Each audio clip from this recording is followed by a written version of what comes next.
Hello. Happy weekend, everybody.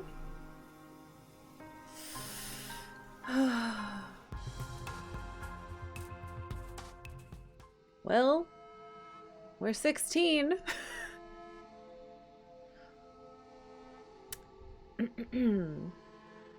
We're 16 years old. Ay, ay, ay.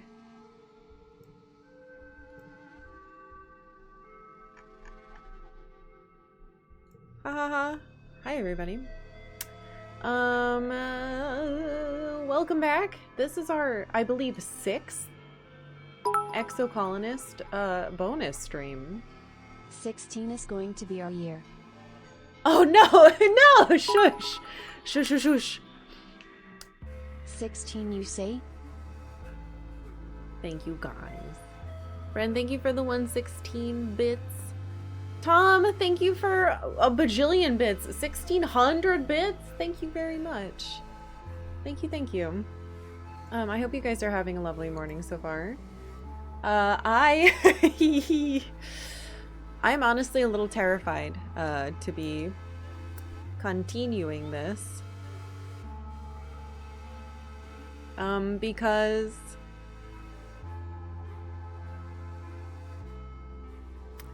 things are scary and sad. Anyway, I'll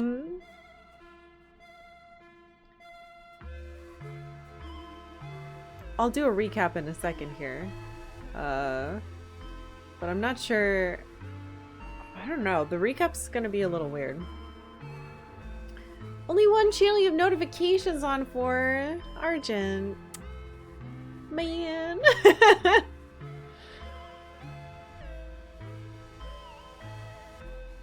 Anyway, that was very sweet. So, last time we did all of age 15. It wasn't as bad as year 14 was for us. Alright. So, age 15, last time. We found the Shimmer Cure. That was great. And then, I don't know if you guys remember, but the whole colony was destroyed right before that. And then a new spaceship appeared. It's called the Heliopause. And for some reason, most of the game is like typoing it to be called something else, but it's definitely called the Heliopause. This guy named Commander Lum was like, hey, we're from Earth and we're here to arrest all of you. We were like, what? That's not good. Something that I found, actually, you know what we can do? Maybe, where is it? Something interesting about that is that he's not even the original dude. A bunch of people died in the wormhole on the way there. I think it's this. Yeah. Okay, that's great. Should probably work on security. Anyway, so now he's in charge, which is a bit of a bummer, but what can you do?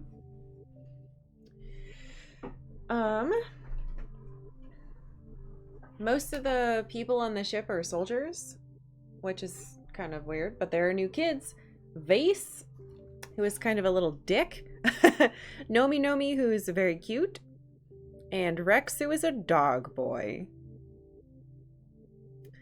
Anyway, we spent some time doing some kind of weird things. We did a lot of exploring. We figured out more birthdays, which was good. Speaking of, I gotta find that. There it is.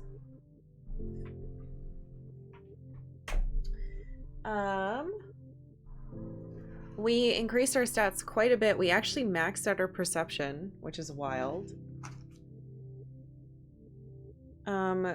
Some important highlights would be that my dad is sad and he's trying to like recover from his wife dying, my mom in the game. Dees and I ended up going out super far in this like crazy area and discovering the Convergent Domain ruins. We found out that the people used to live here before us, but the reason we haven't found a lot of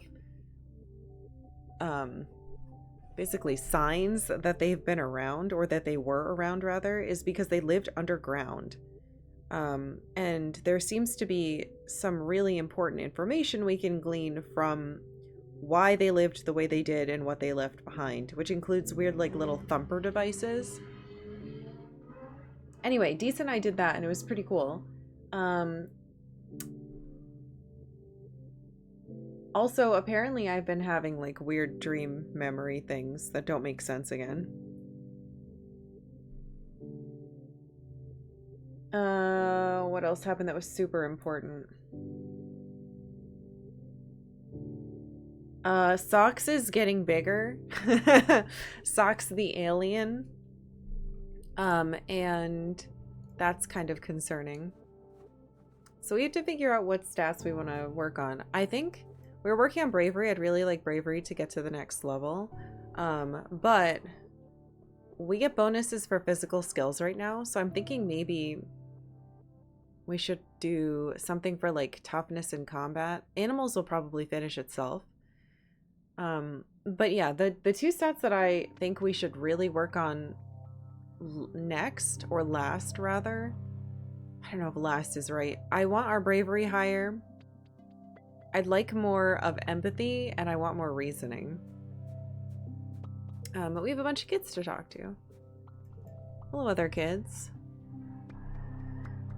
I don't think we do that for a long time. We're getting there.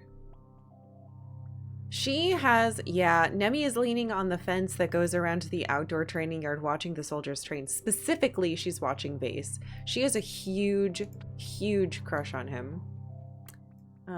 It should be, yeah, it's early quiet right now. This is my birthday, so we're probably going to have some type of birthday thing happen. We're good on that. I have a lot of kudos right now. I kind of took advantage of some bonuses that I got. Perception Space Legolas, it's true. Dude, it's that time of year again where I'm like, do I want to rewatch all of Lord of the Rings again? And the answer is yes. But there's another part of me that's like, what if I just reread the books again? I do have them on my phone. And then there was a part of me that's like, well, what if I got the audiobooks read by that old guy that I really like who read a bunch of the Ursula K. Le Guin books? So now I'm like, I don't know. Lord of the Rings pilled. You and Tang are talking when a group of children bumbles boisterously past you. Tang rolls her eyes. I've always prided myself on not acting like other teenagers, she says. I'm simply not like other teenagers. Oh, I'm sorry, bud. I know how you feel, though. I was unfortunately a teenager once. And unfortunately, I was also not like other teenagers. You're standing around gossiping with Rex when he suddenly goes quiet. You turn to see a group of teenage soldiers from the Helio staring back at you from across the courtyard, scowling in derision. Don't pay attention to them, Rex mutters, turning back to you. If they know they can get under your skin, they'll never leave you alone. Trust me, it's better just to smile. Aww. Do we know your birthday? Yes, you told us your birthday. It's early pollen. The only birthday we don't know is Vase, and to be honest, Vase is a dick, so hugs. Rex folds you into his arms, bending his whole body to you. He smells warm and a little spicy, like clean sweat and sunshine. It's a good hug. God damn it. That is nice. That does kind of sound like smells I would like too. Nomi is doodling in their sketchbook, but looks up with a big smile as you approach. They turn off their here speak. Hi, Solana. What you doing? Me? I'm just practicing drawing hands. It's really hard. All the tutorials say that everything is made up of shapes, but I don't get it. They extend their hand to you, fingers outstretched. How is this made up of a prism and 5 cylinders? It bends! That's fair. Hands hard.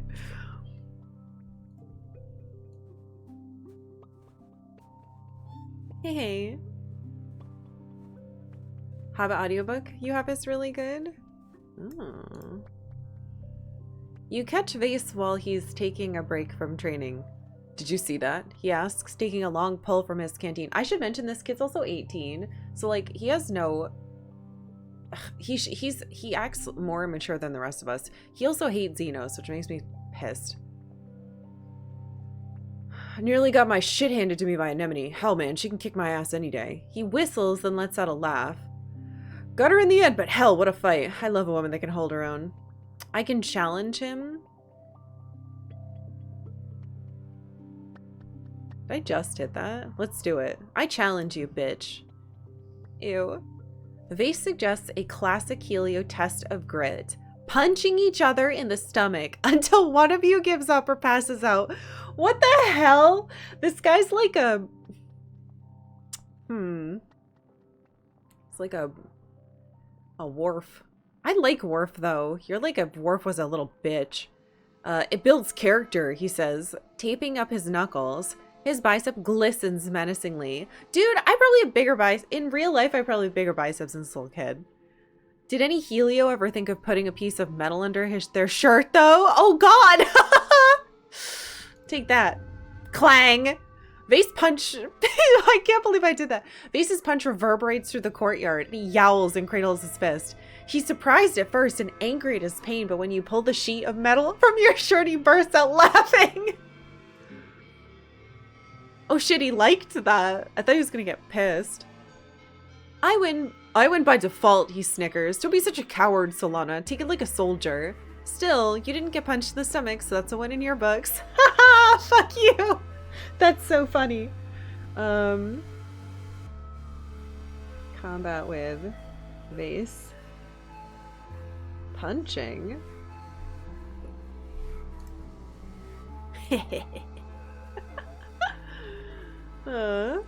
Yeah, I like Worf a lot. Did I tell you guys that we've been watching Star Trek again? Eventually I will finish TNG, I promise.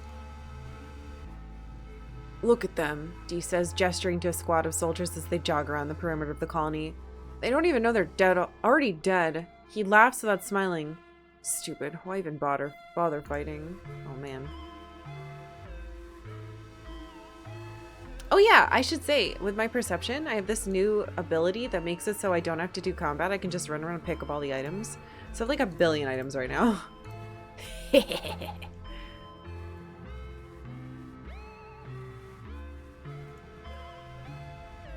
Your dad is sitting on the fence overlooking the animal paddocks, chewing on a piece of grass.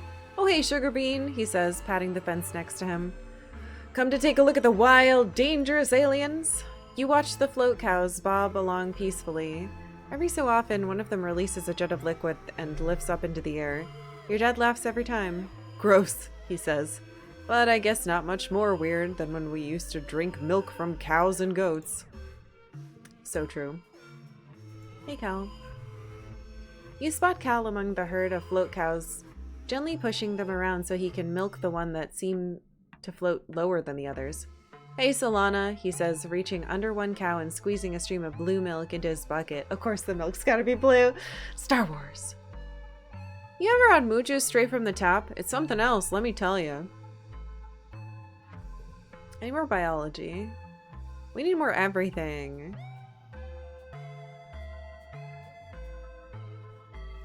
Hello, Meanie. Mars is watching Nomi's VR headset and smiling. When you tap her on the shoulder, she jumps and rips it off, scowling. Oh, it's you, she says, fluffing her hair. I thought it was, another adult coming to tell me to do something useful. She holds up the VR headset. Oh, this? Nomi realized that you can load old museum guided tours on this thing, so you can actually feel like you're walking around in the Louvre or the Guggenheim. Totes cool, right? Finally some culture. Dude. Bro. Hey. I know she was probably saying Guggenheim, but he is funnier to me. Alright, so we have a bonus right now for being heroic on physical stuff. What can we get combat and toughness for? Or like bravery. Bravery, toughness, that could work. Combat animals could work. No perception. We might play sports ball or do defense training.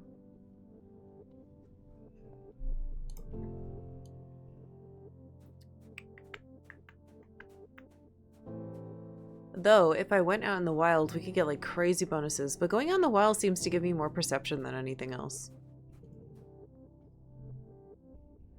Shoveling dirt gives you toughness. Work on the farm, biology and toughness. Ooh, that could work. Biology, organization. That's neither of the ones that we'd get the bonus for. 10 animals is animals and empathy. That could be good, but that might max us out on animals too quick.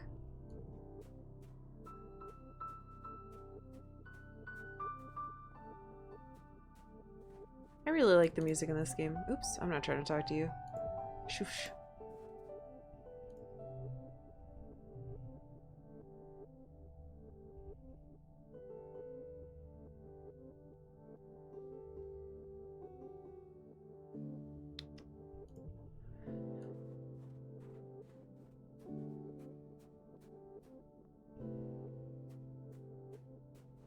I don't think there's any activities in here other than rest.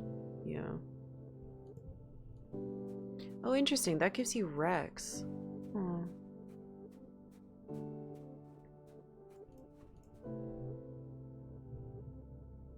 Whoa, apply the robotics lab. That's interesting. So engineering seems to be super important for the new stuff, but I didn't unlock the ability to like do anything with that until now. It might become really important, but I feel like I haven't spec'd into this, so I don't want to spread myself too thin. Biology and reasoning. That will be great for later. I'd like to keep doing life sciences. Engineering and reasoning. That could be good for later too. I just want to finish what we're doing.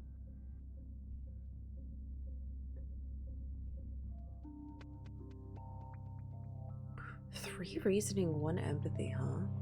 Kind of like that too. All right, so I think what I'm gonna do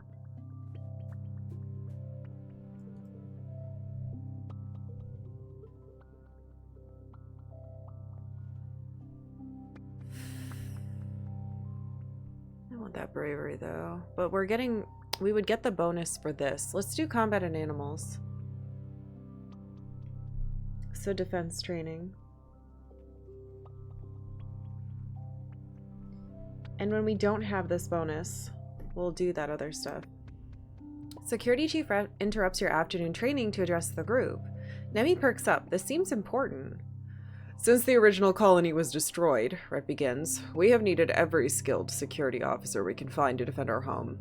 And now with Governor Lum's blessing, age is no longer a requirement. We're looking for young recruits to join the ranks of the defense squads. Whoa, what? Rhett says that, this is a serious job. He punches his hand for emphasis. You'll be soldiers, not little kids learning self-defense or peering down from the safety of the walls. You will be in danger. You need to be brave and know your way around a weapon. Step forward if you think you have what it takes to defend our colony. Go pound sand, warmonger. Jesus. I don't want to be a soldier, to be honest. So, no. Good. He says to those who step forward, including Nemi, for the rest of you, if you change your minds and want to join the real soldiers, know where my office is. I don't want to be one of these soldiers. I've seen what they do. And what they do is they bully other people and they kill animals without thinking twice and they hurt Cal. And I just can't do that. I don't want that to be who I am. I really don't.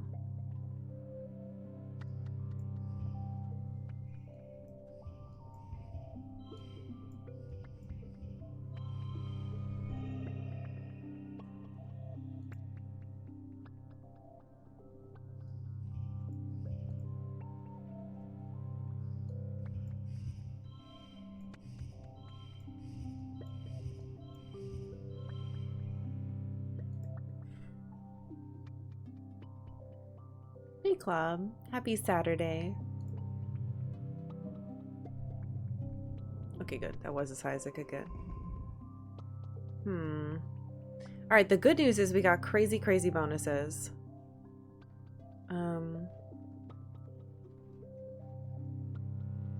So that's nice. The suns rise again after glow, heralding a new year. It's your 16th birthday. You wake in your new quarters, blinking into the watery sunlight. Dust motes float through the air, and you take a moment to enjoy the perfection of your bed, while you listen to the sounds of the colony waking up outside. So much has happened in 1 year. Just a few short months ago, you thought your life was over, and now it's better than ever. There's plenty of food, and the colony is safe. You even have your own bedroom.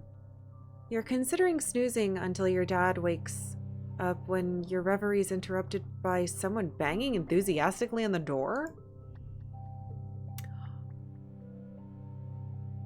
It's Cal! Happy birthday, he exclaims, and giving you a big hug! I wanted to be the first person to say that.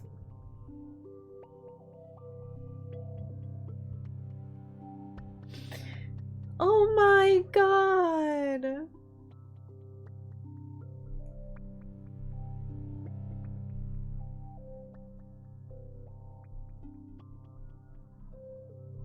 That is so sweet. I'm gonna write down that I declined becoming a soldier. Do you see? Cal is wonderful. Alright, mid-quiet.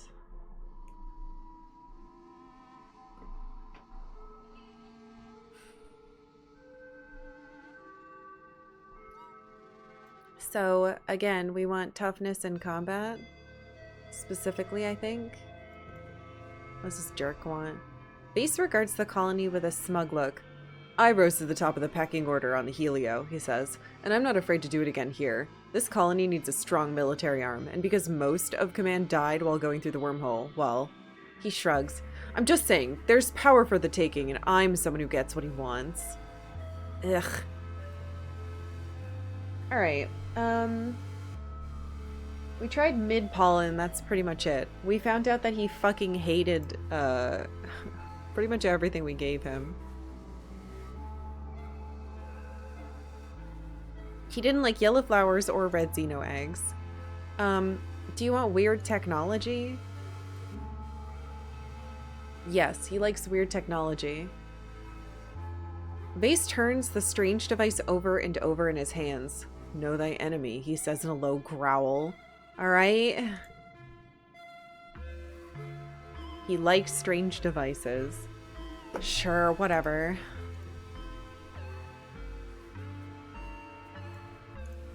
Nemi's gonna fucking turn to the dark side. Nemi takes a big pull from her canteen, sighs, and rubs the back of her hand over her mouth. Hooey, Solana, this training business is hard. Mid-quiet is not his birthday. Mid-quiet isn't anyone's birthday that we know of.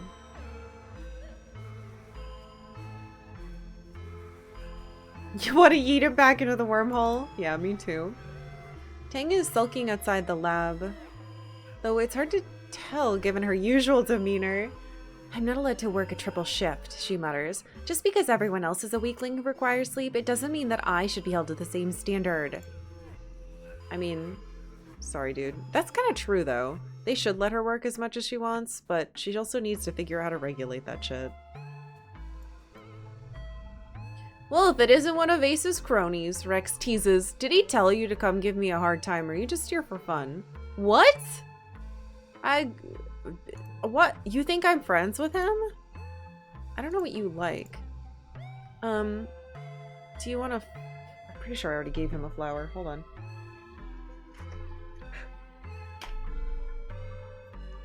I don't want people thinking I'm friends with Vase.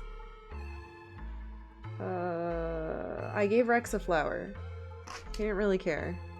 Oh yeah, he didn't take it. He was like, oh dude, let me just tell you my birthday. I need to find out what you like. I have a bunch of these. Yeah, he won't let me have it. I have everything I need, for real. This place is great. 3 squares and all the hugs I could ever need, but I'll tell you what, my birthday's the 1st of pollen. I'd love a cake. Okay. Well...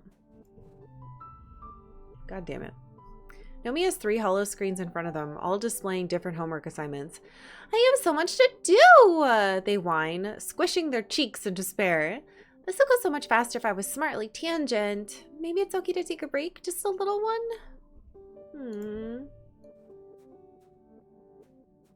Dude, everything would go faster if any of us were as smart as Tangent. Item there? No.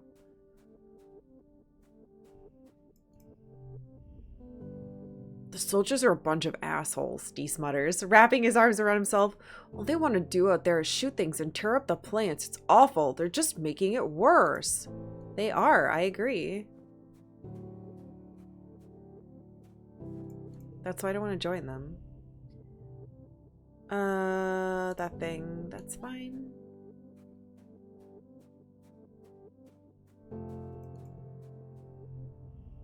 Your dad is up to his elbows in rich brown dirt. You've rarely seen him happier. Hey, Gooseberry, he says, squinching his nose at you instead of waving. Here to give your old man a hand? I could use one. I wish. Hey, heads up! You barely manage to find cover as water arcs over your head. You look around and Cal waves sheepishly, a garden hose in his other hand. He's surrounded by kids who are hooting and cheering for him to turn the hose on them again. Sorry, he calls out.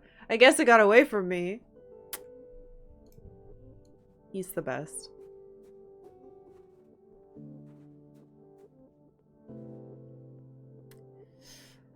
Alright, combat and toughness.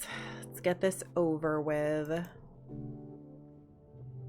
Apply for guard duty my ass. I'm not doing that. Wait, what's visit the gym? Oh! What the heck? I can upgrade this? To what? Do I want to spend 70 kudos though? Hold on.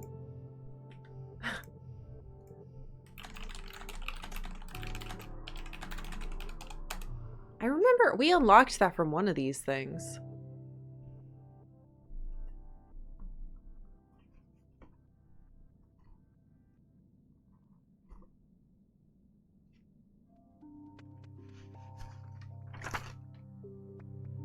Yeah, toughness level 2 upgrade cards in the garrison gym. So we just unlocked that.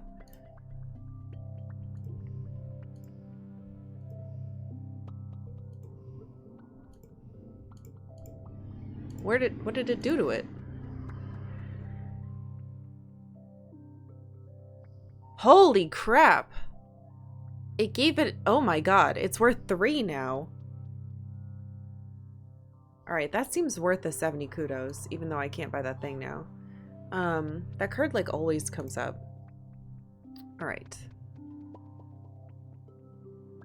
Bravery, toughness, and combat are what we're trying to do. This is bravery and toughness, that would work. Let's play sports ball.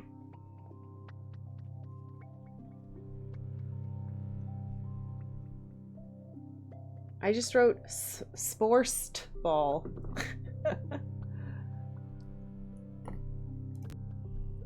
You show up for practice and spot Vase and Rex on the pitch, standing with a healthy distance between the two of them.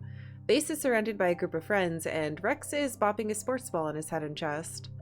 Like, I love this, like, outfit thing that they've got going on. Nemi's here as well. She's wearing Com's old sports ball jersey. Red picks her as captain for one team, and you as the other. Who do you pick for your team? Rex for sure. Popularity does not matter in sports ball, you think. Rex pops the ball under his arm and saunters over, ignoring the venomous look Vase gives him. Nemi chooses Vase right away. Why would I take... Dude, if I had picked Vase, one, he'd be mad at me. It would hurt Rex's feelings. And Nemi would be like, what the fuck, dude? You know I like him. That'd be terrible. Oh, it's 3 rounds. I'd like to get rid of you.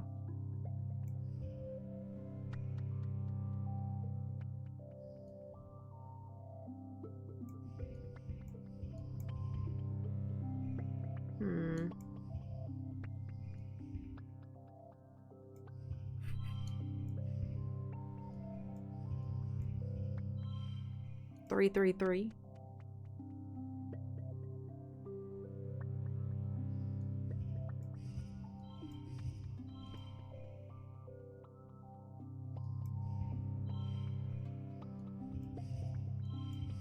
Hi, kitten. You want to sit with me? Gotta battle the gym leader for the badge. She's just sitting there.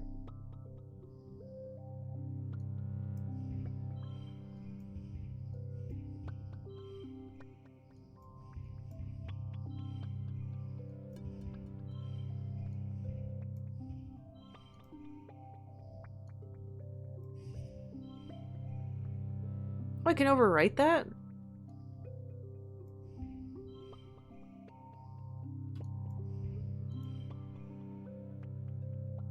Seems good.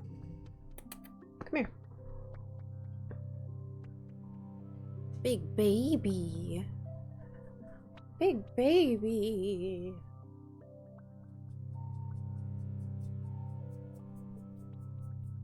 Want to say hi?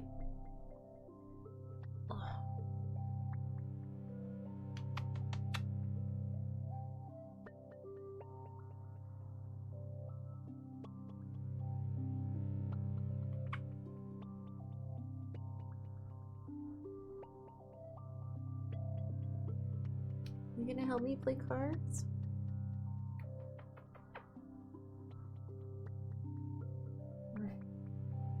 Okay.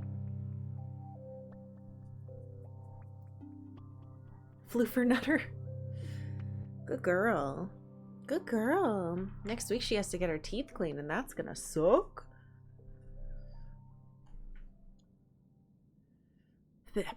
I don't like this. Things becomes a 3. We should get rid of you.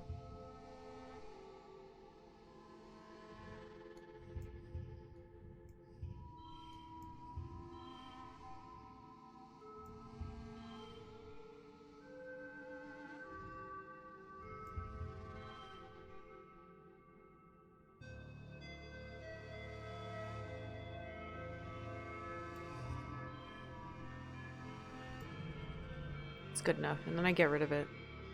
Ooh, that could work.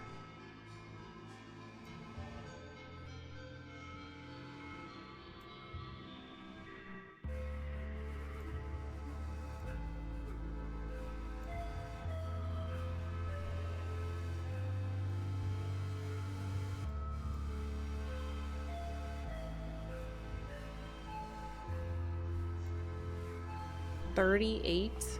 Jesus. Good enough.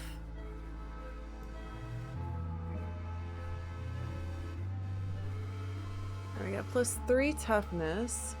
It's weird. I thought I was supposed to also get a... He doesn't like me. You and Rex whip the butts of Vase and Nemi and everyone else on their team, and Nemi's fucking fine with it. You cheated, Vase complains. Come on, Solana and Dog Boy against me and Nemi. How's this even a contest? He storms off the pitch venting about how the game was rigged for weaker players because Sports Ball isn't a real game. Oh my god, what a little baby bitch. Nemi comes over. I think you did well, she says. Good work out there. Rex goes to give her a high five, but she looks towards where Vase disappeared and shakes her head. Alright, there's the bravery. Oh, we got a bunch of bonus stuff. Okay, good.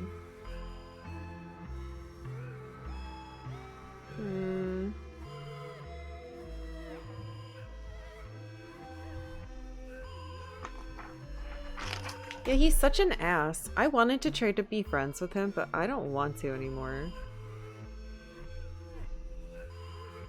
He's like a bloodthirsty little shit kid. Oh! Bravery level 1! Draw an extra card at the start of challenge. Effect stacks. What? What? That's insane. I just get that?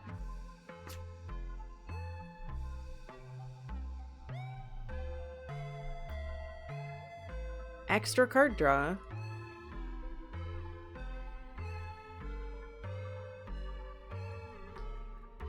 Extra card at the start of challenge. Effect stacks. That's saying that it doesn't, like, overwrite a different thing that would be increasing it.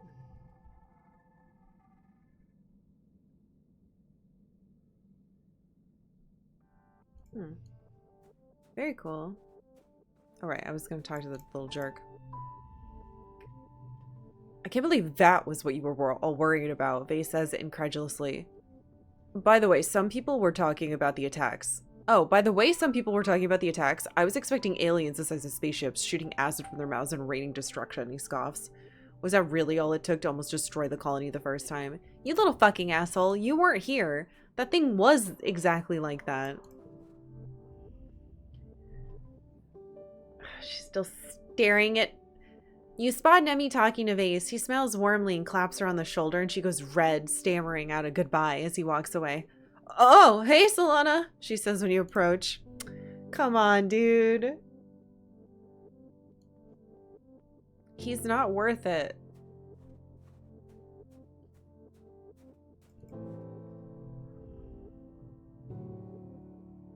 Tang is sitting just outside the laboratory, her eyes closed and her head swaying to music only she can hear. You tap her on the shoulder and she jumps. Oh, Solana, she says, gesturing to turn off her hair speak. I was simply taking a mental break. The brain may not be a muscle, but it does need rest like one. I mean, kind of. I mean, no, it's an organ, but still. Hold on. There was a...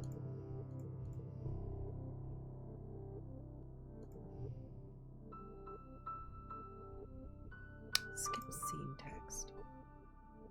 Sort drawn cards. Interesting. Because sometimes we've been running into stuff that it's like that. Alright.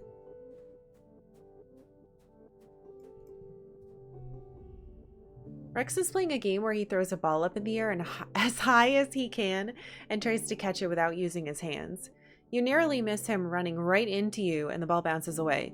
Shucks, Rex claims, twiddling his big fur ears. I was on a roll. Do you need something? A hug, I guess. Again? Rex laughs, but wraps you in a great big bear hug all the same. Ah, no point for that one. We've seen this one before.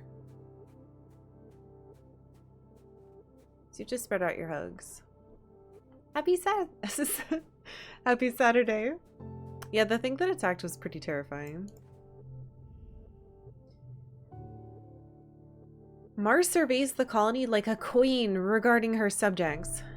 I've been thinking about ways to improve this trash heap, she says. The problem is getting people to listen to my ideas. They still think I'm just some kid. She scoffs, as if they think of me as a child, they'll be all the more surprised when I'm running this place. Sorry, Octavia's like foofing hair all over my face.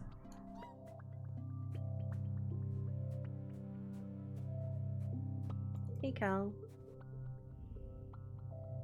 Hey, heads up! Oh, we saw this before. Hi, Papa. Hey, Sunberry. Your dad greets you. Working hard or hardly working? He laughs and ruffles your hair. Alright, this is the last season we get bonus for that. So I think I'm actually going to go out. Maybe. Oops, not in here.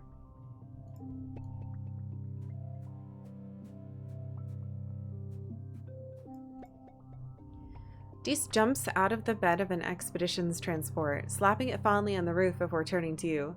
He looks uncommonly uncomfortable in his skin.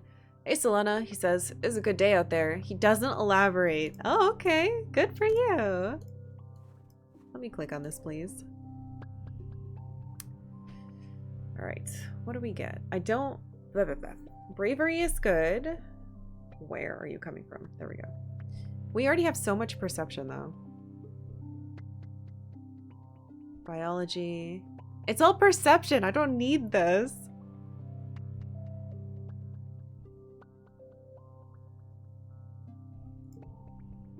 Damn it.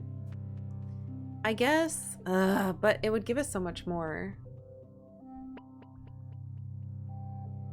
Events have respawned, events have respawned, events have respawned. Everything's respawned because it's a new year. I want the biology, to be honest. Biology, animals. The bravery, I think, is good too. But we're not getting a bonus for that right now. We wouldn't get a bonus for either of those. And the perception bonus would be a waste. So this isn't good enough right now.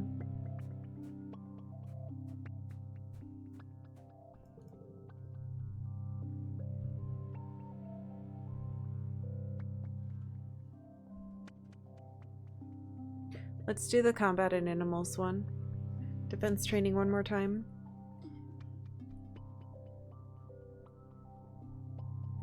Again, I want to make sure I take advantage of the bonuses that we get.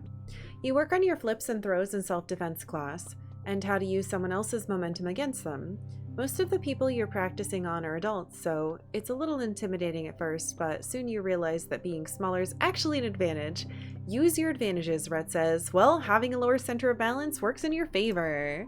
Wahoo! 35. Why did I draw all of this?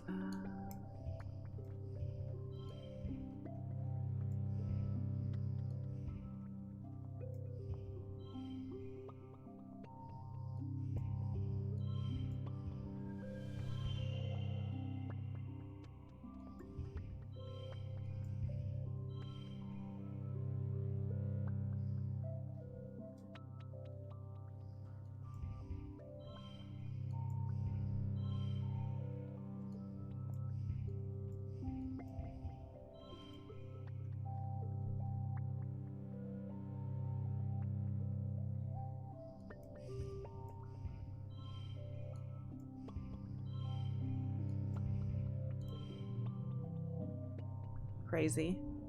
Hey. All right, there we go. See, that was a huge, huge bonus.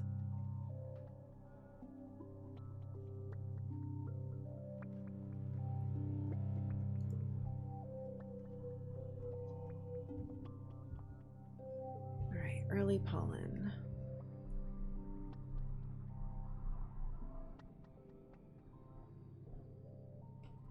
Early pollen is Rex's birthday and he wants a cake.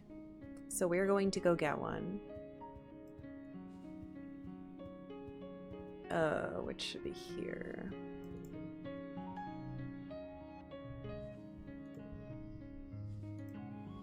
Cake. Oh.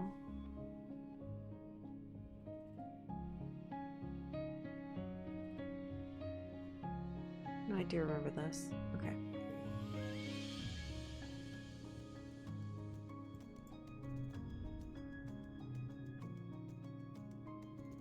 Wait, it has a check mark here. Oh, previously seen. Thank God. Okay, good. So that's how it shows. All right, I got you a present. It's a cake for your birthday. Yippee!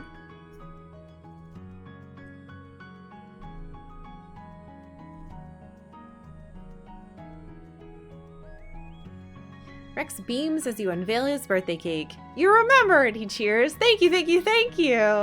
And we learned he liked cake. Okay. Oh! We have a thing. You find Rex playing cards by himself in the lounge with an actual physical deck of cards.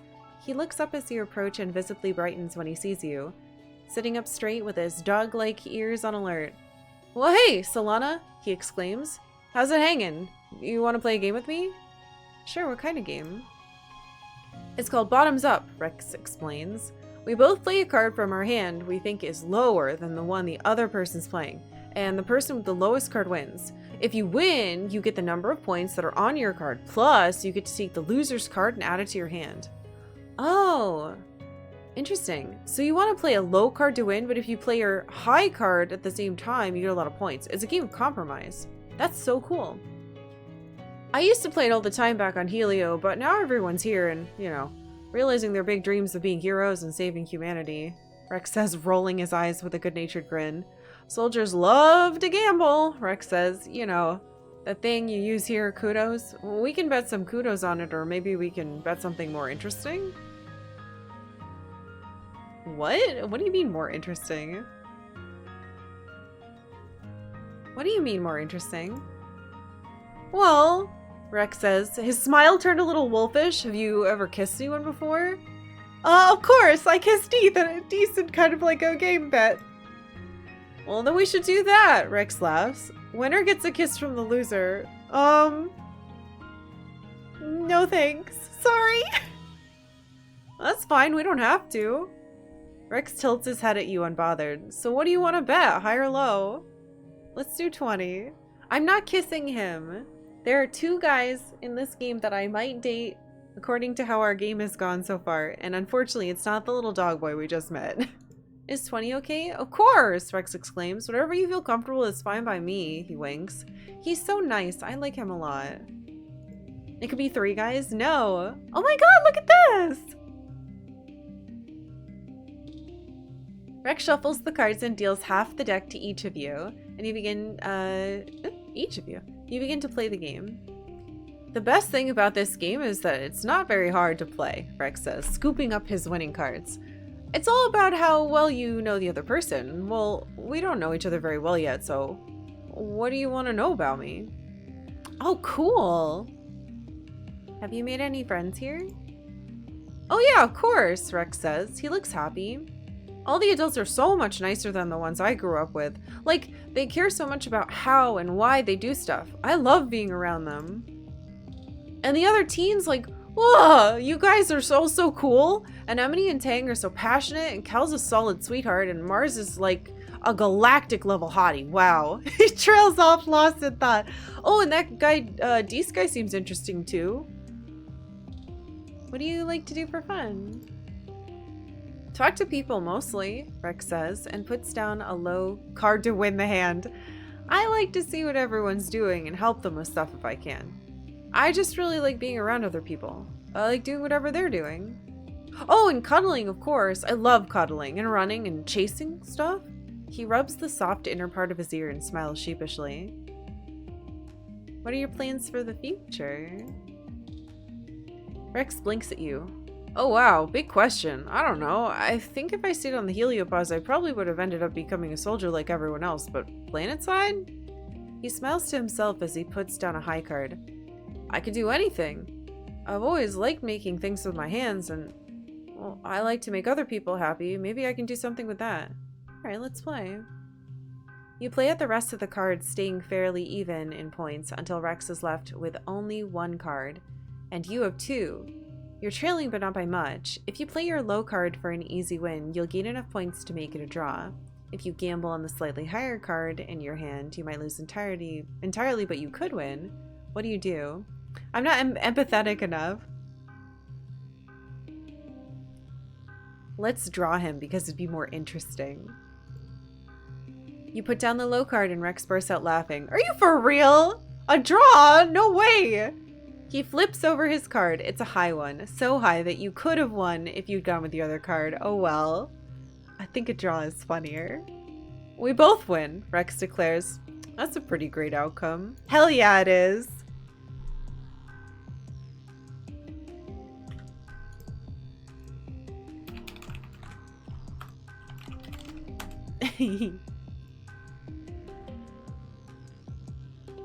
Mars throws a bulging tote bag onto the ground. Octavia, what are you doing? Ugh.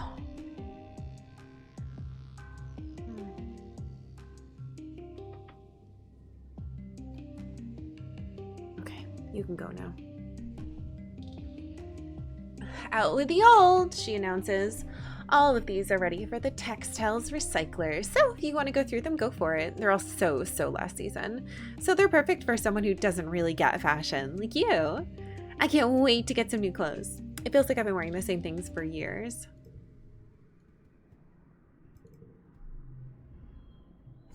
I'm absolutely covered in cat hair now. It's super fun. Nomi is grooving along to music that only they can hear through their heads. Hair speak. Hair speak is so hard for me to say for some reason. They bump into you and gasp, gesturing to turn off their hair speak. Why do I want to say hair speak? Oh my gosh, didn't see you there. Sorry. They dust you off unnecessarily. Good as new, they chirp. What's going on, Solana? Nothing.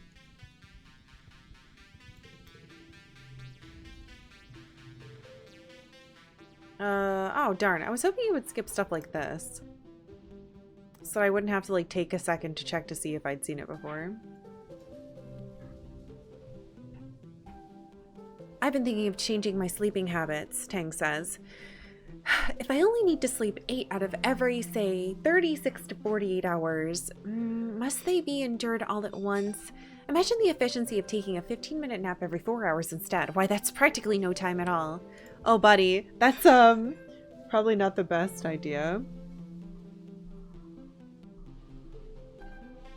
Alright, good news, though. We're not getting those crazy bonuses, so I can go do something else.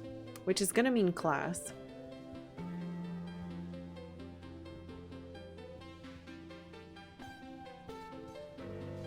Guess I should talk to you. You're a jerk.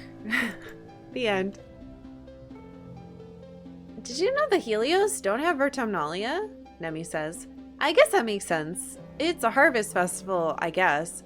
I'm gonna have to train triple hard this year to make up for all this competition. Yeah, I'm probably not gonna be able to win this year. Deesa's kneeling at the edge of the expedition staging area, checking through his backpack. I can't wait to get out of here again, he says. I hate being cooped up in the colony with everyone's drama. Everything always smells like shit. He takes a deep breath for effect. Yeah, I'm not gonna miss that when I'm gone. Are you running away, bro? If you wanted to live out there, that's fine, but... You should at least tell Tang, or me. Your dad takes a big breath of air. Ah, this is real living, he says grandly. Sometimes I wake up thinking we're still hurtling through space on the Strato, and I'm just so jazzed when I remember we're here, on a real planet. He slaps you on the back. Never take this for granted, kiddo. Wait, where's Cal? Oh, a log. No, not that. Cal?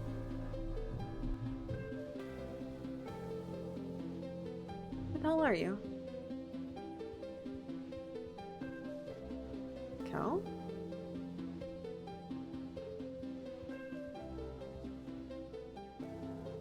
Huh?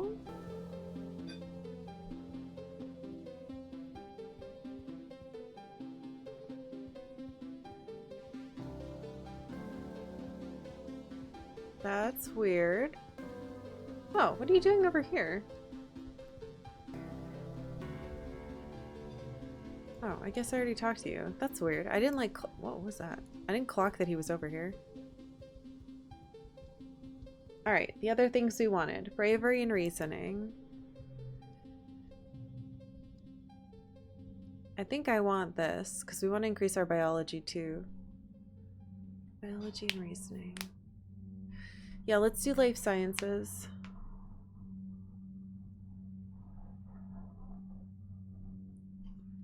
I want to finish our animals, but the next time we rest, I'm going to go out, and we should get it that way.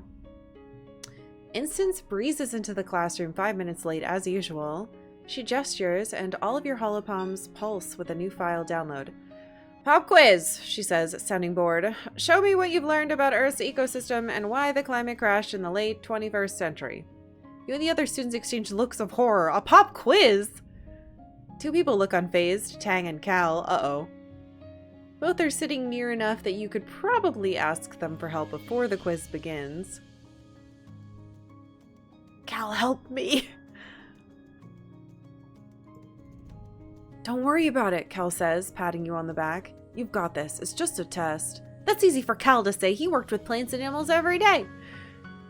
You're not sure if it'll help, but you are encouraged a little bit by the pep talk. Okay, it made it less hard. Thank you. I bet if I had talked to Tang, she would have been like, come on. Oh my god, it's 70? It's still hard. Okay, we gotta save that. Oh no, this is a wretched hand to draw. I gotta save that. I gotta save that. Oh no, it's so bad. Like, this could be good. I kinda wanna redraw my fucking hand. We have so many of these, let's do it. Unscrew me over. There we go, there we go, there we go.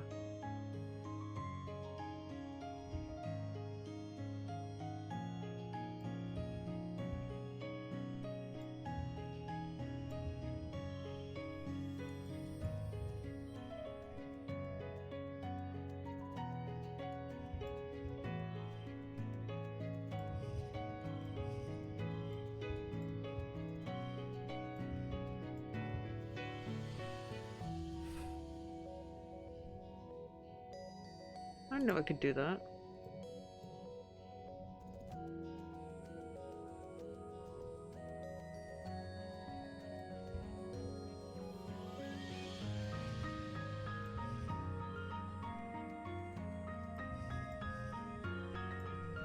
I'm in trouble. Oh, maybe I'm not in trouble.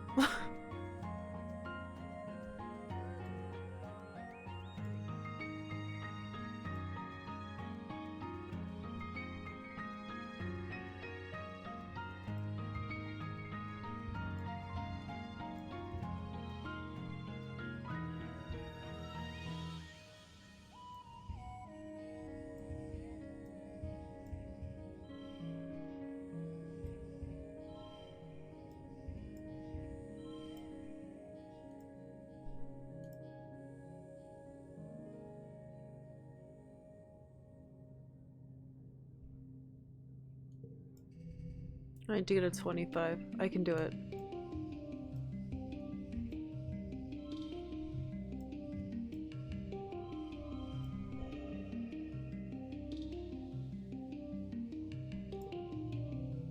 Ugh. All that for one biology. Oh, you did well. You just tried to imagine the most destructive things humankind could do to the planet, and that was usually the answer, no matter how far-fetched. Deserts growing, terrible storms, sea levels rising, species becoming extinct. Ugh, scary. Kel and Ting look happy with their scores too. I aced a test. As you file out of class, you catch up with Tang and share your thoughts about what you've been learning in class. Earth humans had space travel, genetech. Shouldn't they have been able to fix the planet? Isn't science the solution to everything? Tang scoffs. Not even science can help people who don't believe in it, she says. Even if the solution is obvious to everyone with half a brain, if the people in charge don't do what needs to be done, what's the point? She stomps away, clearly frustrated by the subject.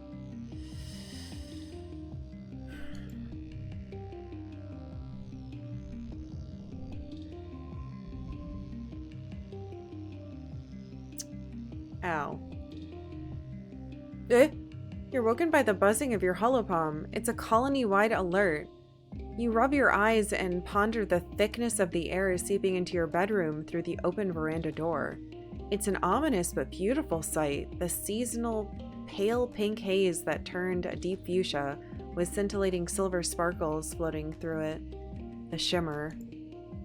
Thankfully, you've all been inoculated against the shimmer because this looks like a bad year for the airborne spores. To be safe, you stay inside and seal your door and windows tightly. You spend the time playing holo games with your dad. After a couple days, the pollen fog passes without incident. Thank God! That probably would have killed a bunch of people if we had not found the cure. Ooh.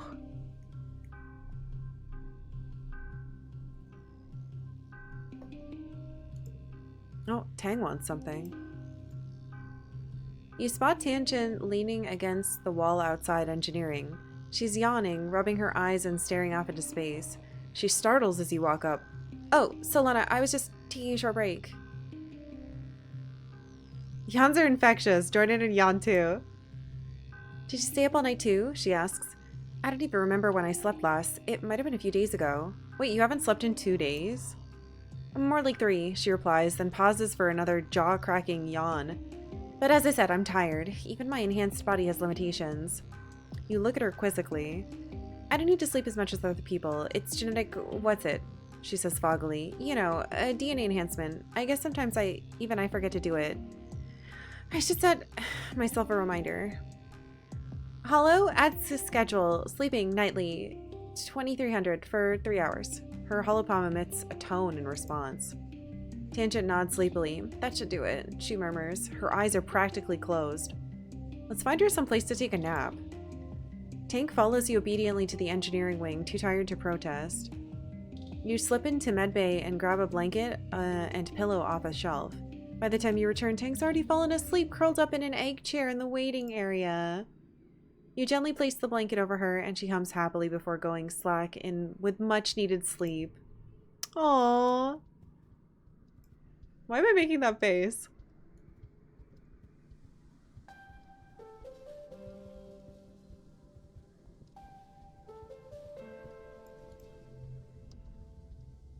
Warriors used to be revered on ancient Earth, Vase says. The Spartans, the Vikings, the Celts, the Huns, all powerful civilizations were born and then died on the strength and feelings of their warriors.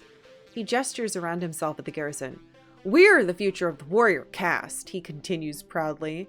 Everything we do here honors our forefathers and all of humanity. Jesus Christ. God. That's not good. Mid-pollen, I don't know if this is anyone's birthday.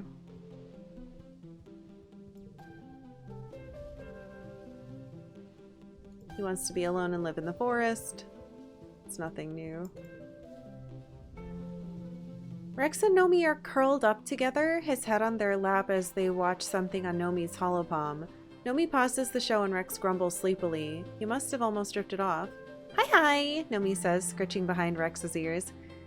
Do you want to watch Turbo Girl Hyperject transform with us? We're almost ready to start the OVAs. No. Man, it's really pollen-y out today. Blasting me with water.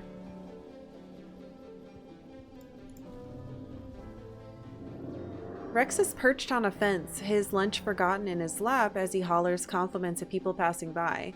That color looks great on you, he yells at someone. Have you been working out? He yells at another. He catches you watching and shoots you a goofy grin. Back on Earth, they used to call this catcalling, he says. My way's better, I think. Aww. Oh, we've seen that. I thought he was gonna make a joke about it being like dog barking or something. Hi, Poppy. Your dad pulls a flower out of his pocket and gives it to you. A blossom for my little blossom. He tucks it behind your ear. I'm 99.99% sure this isn't poisonous, but let me know if you get a weird rash or anything. It would be ideal if they actually put that in my hair for the rest of the game or something. Alright, how are we doing on stress? 55? I think we're going to teach kids today. Because that gives us reasoning and empathy, which are two of the things that I'm lacking and would really like to improve on.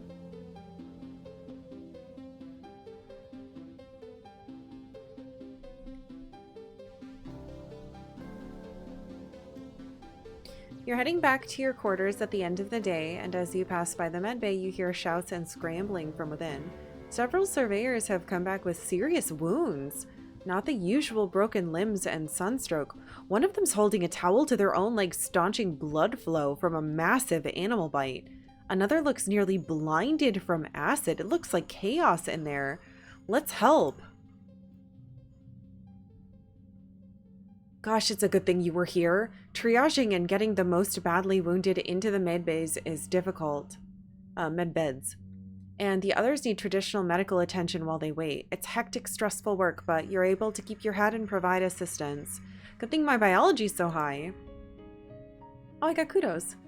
Good work in there, Solana, Chief Engineer Instant says. You know, with how the colony's grown, I could use an assistant nurse here. Someone I can trust to take care of things while I'm working in the lab. Come back next month and give me a hand if you're interested. Oh my god! We unlocked nursing assistant engineering. That's so cool. Oh my god, there's an awful sound happening.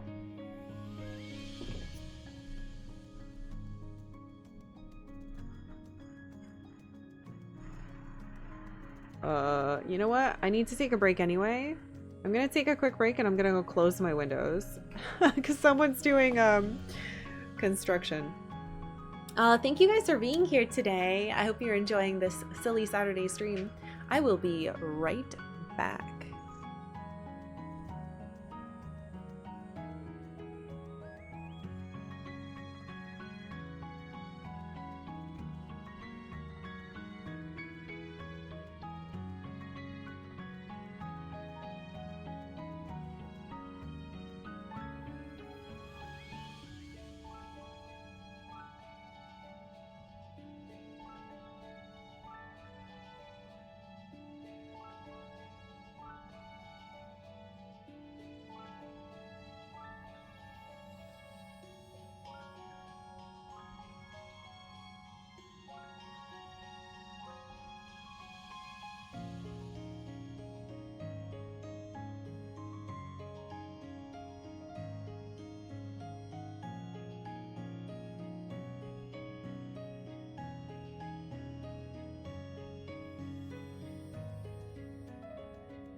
The sound has not ceased.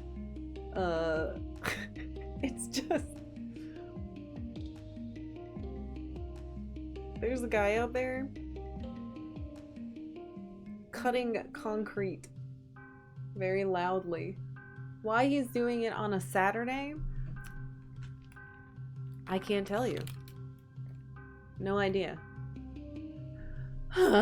Anyway, this is exciting. We unlocked nursing assistant, which I'm super excited for.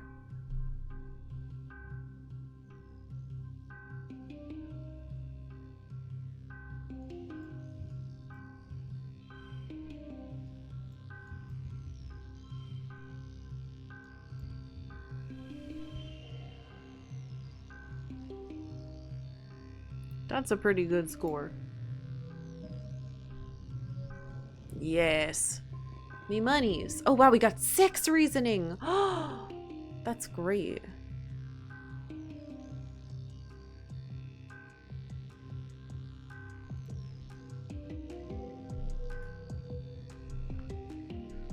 It's Vase trying to be a concrete cutting warrior. He's such a little turd. Alright, late pollen. I feel like this year is going by quickly, which probably means something terrible is going to happen. Aww. Bren, thank you very much for gifting 5 subs. Thank you. Congrats to No Problems, Pickle Butter, Griffnet, Sanji1234, and Tom Mix 1969. Thank you. I don't know. I'm pretty convinced. This upcoming week is gonna be the week that we don't hit it, and again, that's okay.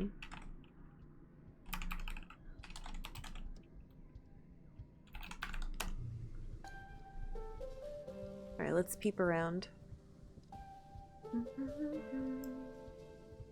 I can do one more thing and then we can rest, and then we'll go out and explore. Base pats his sidearm, a repurposed plas cutter. Don't worry, he says. I know how to use this. You're safe with me. I don't think I am. Not in the way you think. Nemi breaks off from her squad and greets you with a nod of her head. What's up, Solana? God, she's gonna be so different. It's gonna make me so sad.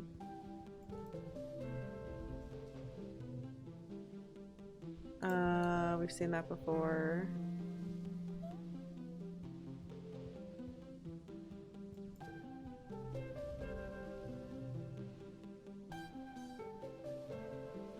We've seen that before. We've seen that before.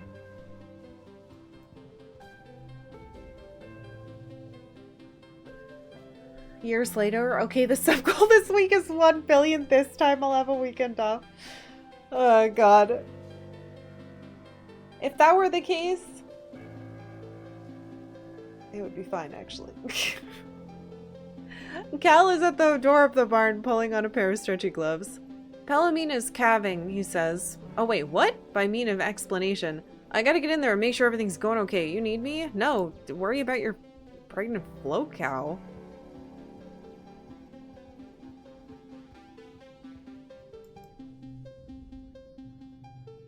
Tang is deep in conversation with someone from the heliopause, making notes on her holopad.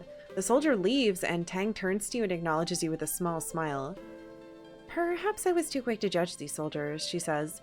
In the past, great scientific advances have been made in service to the military. Ultrasounds, the microwave oven, blood transfusions, even the internet, which was the precursor to holopalm connectivity. She taps her finger against her chin. There may be a way to work in tandem for the good of humanity.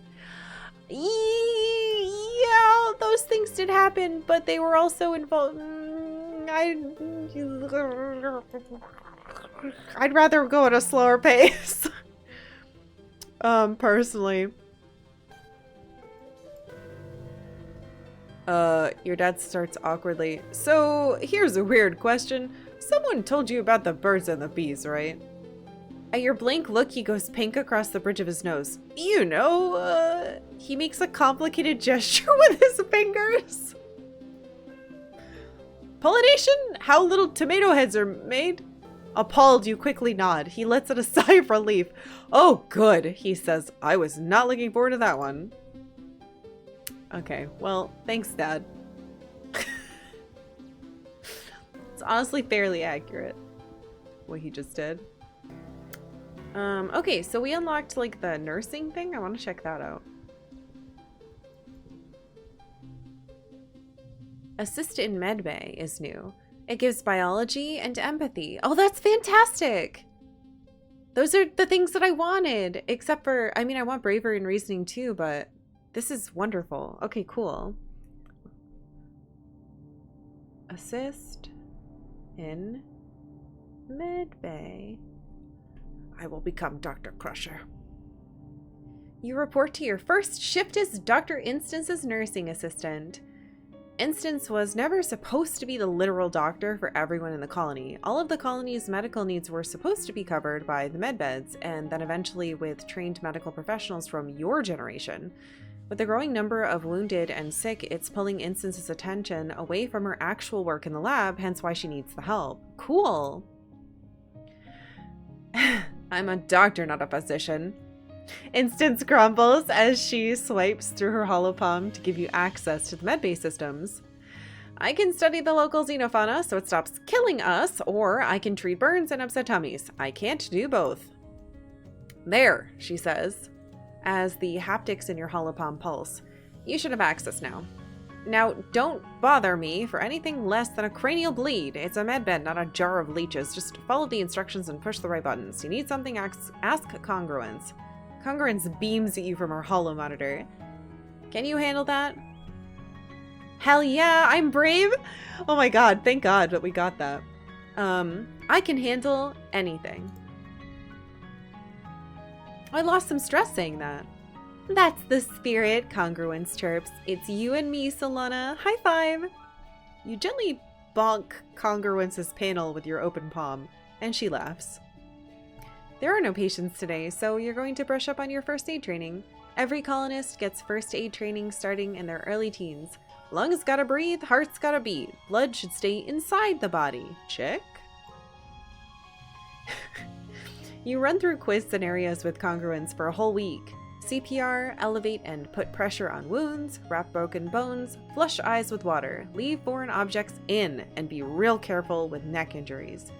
Fun fact, Congruence informs you, in the field, your holopalm can discharge its batteries all at once as a makeshift defibrillator. It can? What the hell? Okay. First aid is important, but the goal is just to get the person stable enough to bring them here to a medbed. That's where you and Dr. Instance will take over. You'll be fine. It might only be a matter of life or death. Haha, no biggie. Oh god. Card becomes blue.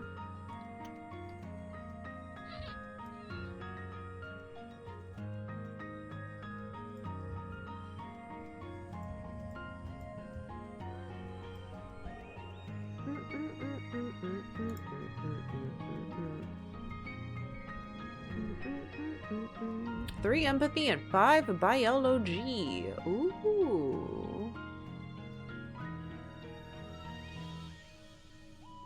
I like that quite a bit. We're almost at this. We do need to rest, though.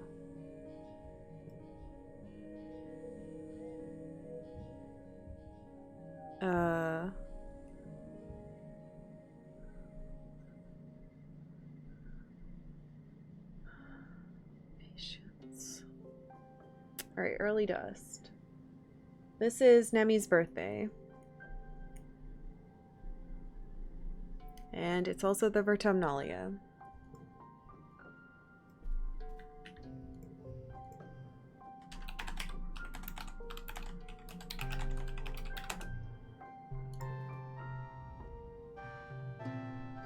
We've seen that. What is Nemi like? Red Xeno eggs. I have one of those. Nemi's leaning on the fence that goes around the outdoor training yard, and she's watching Vase. Ugh, here. Cool, thanks, Nemi says, taking the egg. I guess it is my birthday this week. I kind of forgot. Okay, dude.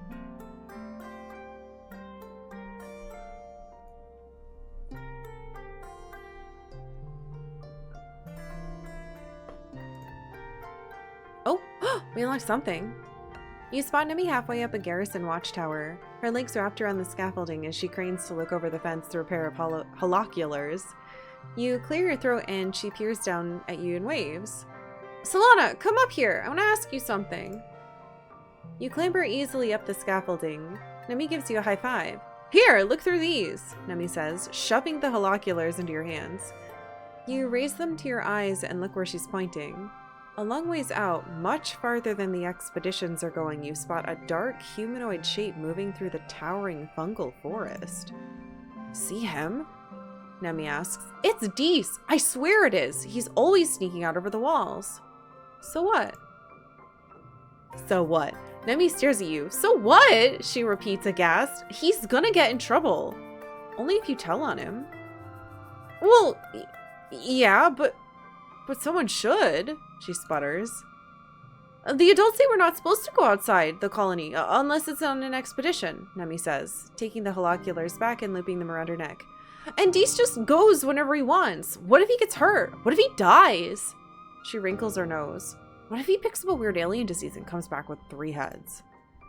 Nemi scratches her cheek, where acne's made her skin dry and sore looking. Ow, she mutters as bits flake off. I just don't know what to do about it, she says. What do you think? We should... Shit, we don't... Don't be a little snitch! I like her a lot, but like... She's siding with the stupid cops, and he's done a lot of training, and he knows what he's doing out there now. Not me! It's her now!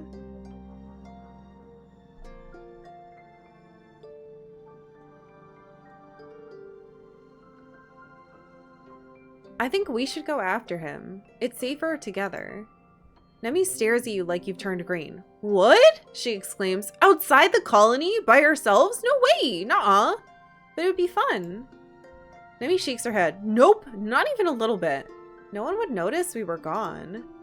Nope, nobody, nope, nope. Nemi sings songs. Come on, live a little. Nemi punches you lightly in the arm. International House of Nope, dude, she says. We're gonna die a little if we go out there. The colony's got rules for a reason, Nemi says, staring off into the wilderness. If we do our own thing and don't care about rules, we're all gonna be toast.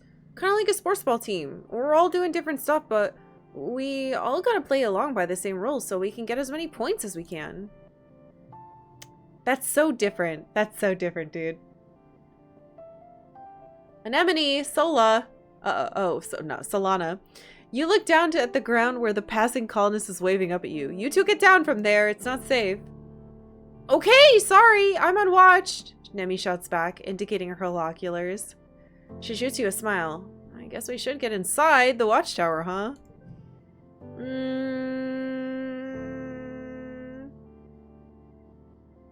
You both climb the rest of the way to the guard platform. Nemi heaves herself over the edge and reaches down to help you up, and you notice that her hands are all banged up and scabbing over with loose scales, probably from scampering all over the place the way she does. She notices you looking and laughs awkwardly. She runs her hand through her fluffy hair. Maybe if I get beat up enough, I'll have so many skills that I won't have no more acne, she jokes.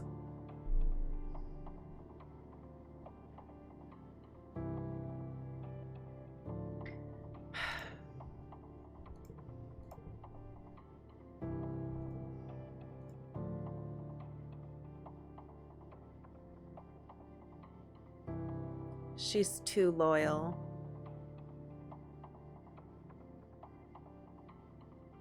Goofball.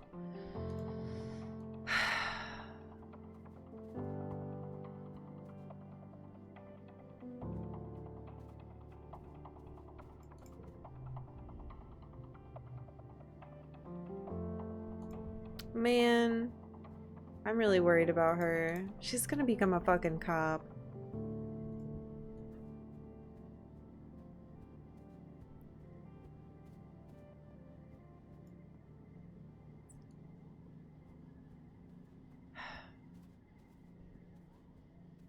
I didn't want to talk to this turd anymore. I heard this place used to be a sports ball pitch, Base says. I've never played it. Was it fun? You literally played it with me like 2 months ago.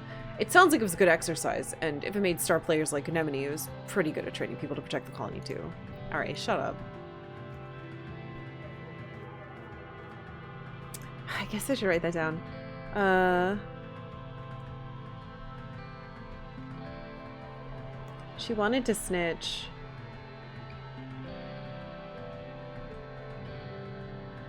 On Dees being outside the walls.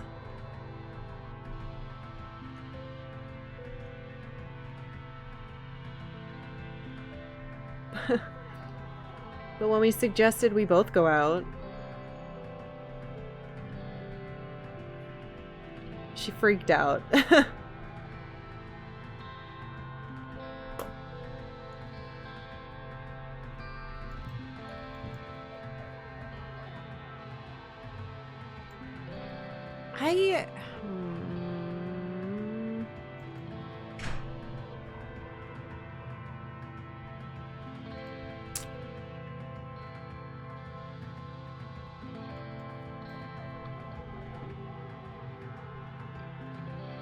Nomi pushes their sketchbook and thinks to the side and gestures for you to sit down.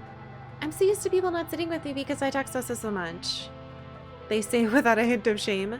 I get it. I'm just a super high energy person. Always have been, ever since I was a kid. If I bother you, just tell me to be quiet. I don't mind.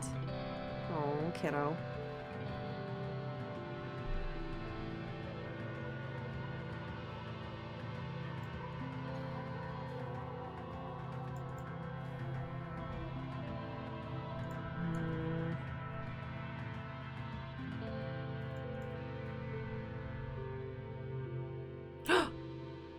I have enough biology to ask what Cal is working on.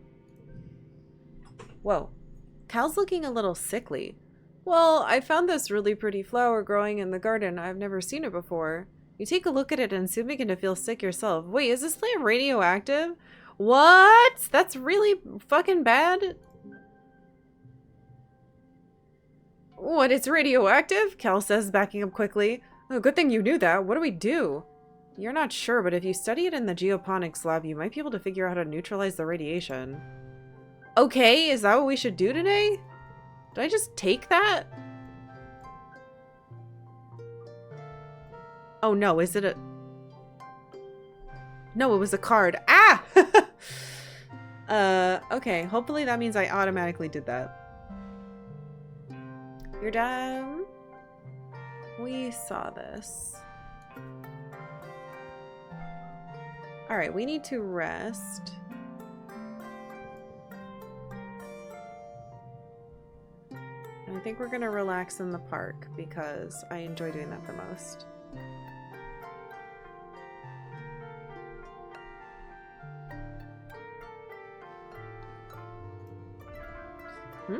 Yay! More Bond. You spend some time with Squeedly Feederson. They're so affectionate. Their favorite place to sit is under your shirt. Their velvety fur tickling your belly as they make a contented little purring noise.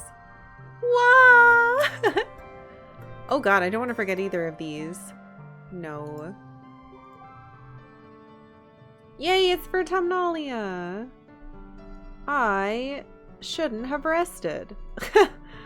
Because this is probably going to get rid of some of our stress anyway. Oh well. Actually, that could make whatever we get from this better. It's for Vertumnalea. Everyone's in high spirits as you decorate the colony square. The great tables are piled high with food, groaning under the weight of heaps of roasted and steamed vegetables, barbecued meats, stews, carafes of mulled cider, oh my god, and cakes dripping with frosting and sugar bug syrup. You gather in the colony square for the usual speeches. Oh, right. Him. Lum takes the stage to fanfare and applause. Hello, people of Vertumna! He exclaims over the din. Happy Vertumnalea. I hate him. I just realized I have to write down, Cal plus me get radioactive fruit. Alright, you jerk.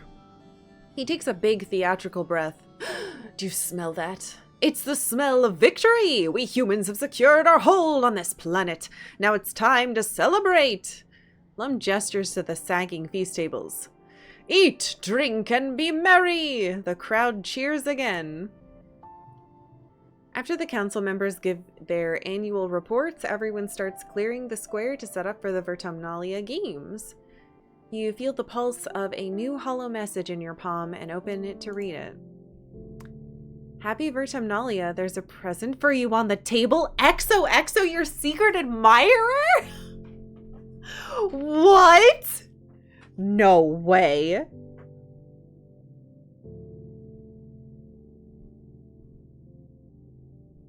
It better be Cal. You rush over to the feast table and spot a wrapped present in among the roasted vegetables. Whoa, you have a secret admirer? You unwrap your present and it's a data band. You snap it on your wrist and boot it up on your holopalm. It's full of all your favorite songs, videos, shows, and games. A collection curated by someone who must really know you. Now you'll always have your media with you, even if the net goes down. What the? Including all your favorite episodes of the Rise and Fall of Sanctuary Moon? What? You can't do that! That's Murderbot! Hello? Wait a minute! Two of my favorite things are colliding. What the fuck? Okay, you gotta be kidding me.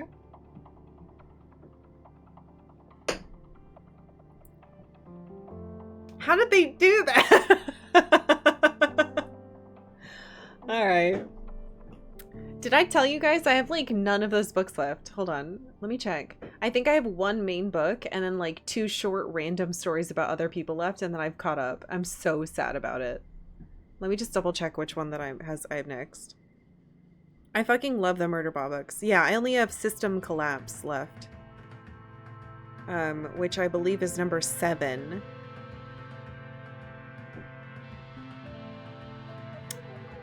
Yeah, it's book number 7. No! That feel when the references in your video game aren't 20 years old. You're right. You're right. I'm so used to them being really old. I'm not used to being like, holy shit, these are books that I'm reading right now. This is incredible.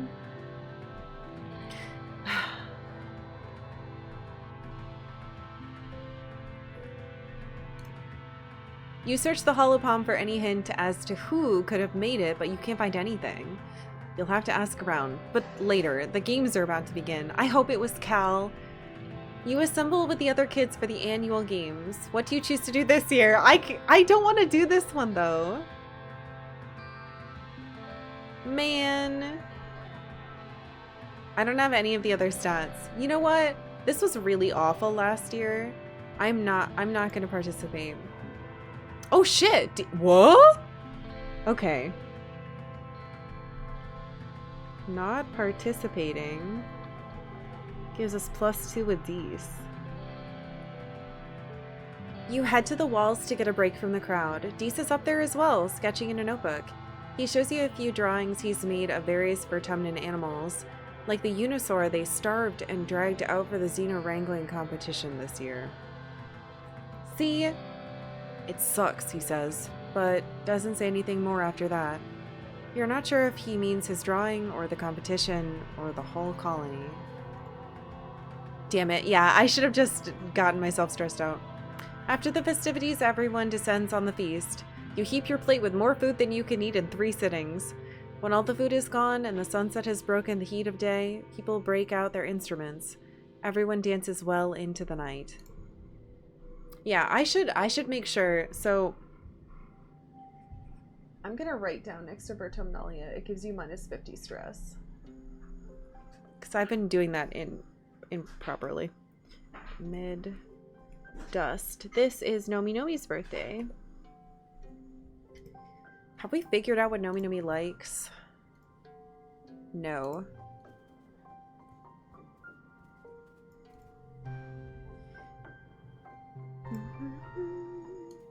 I love it when the fail negative option is also interesting. Yes, I feel like it's incredibly important when games have choices like this that they aren't just pass fail, you know?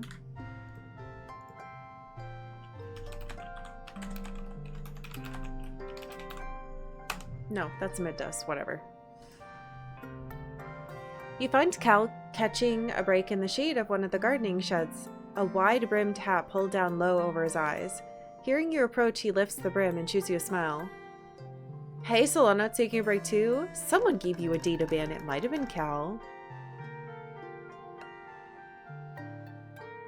Are you my secret admirer? Cal looks away. His smile turning a little embarrassed. Is that okay? I can say, ah! Oh my god, I have to choose right now. I like you too, or thanks. No, I think I like him too. Ah! I think I like him too. I hope Deese doesn't get upset. But I think Deese and I are more like kindred spirit adventurers than we are like dating.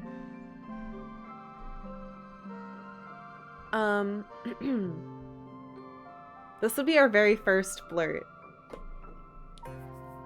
I like you too. Wow! Cal blinks. Whoop!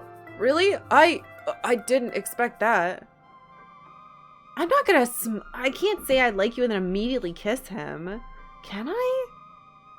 Guys, I haven't dated someone. I haven't been... I've been married for like almost a decade. What am I supposed to do? Okay, Cal was my secret admirer. I flirted. Fuck it. Please don't be terrible. Smooch. You lean in and kiss Cal on the cheek. Thank God it's a cheek kiss. He laughs warmly and touches the place your lips landed, blushing. Thanks, he whispered. I guess you like the data band.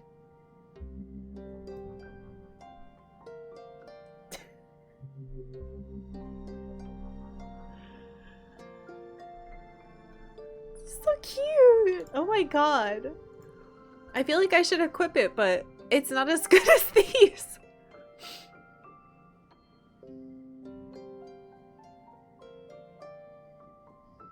I need to unlock one of these is what I need to do. Oh my gosh.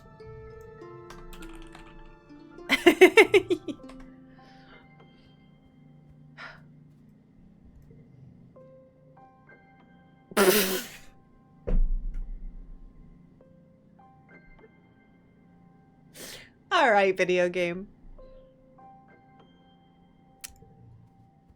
That's fitting, isn't it? Ahem. Anyway. Oh my god, Tom! Thank you for the 69.20. Very nice.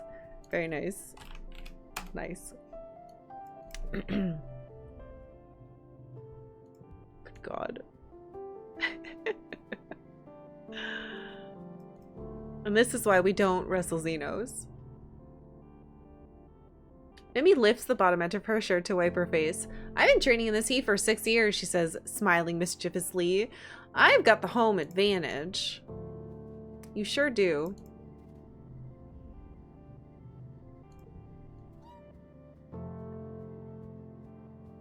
Honestly, when our first best friend died, Cal and I were there for each other.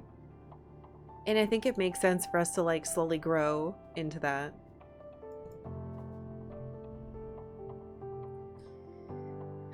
You guys don't have to worry with us around, Nomi says proudly. It's super great that we showed up when we did, right? Now the colony can protect itself and the people on Helio who didn't want to be soldiers. Nomi gestures at themselves. Well, we don't have to be. That's good.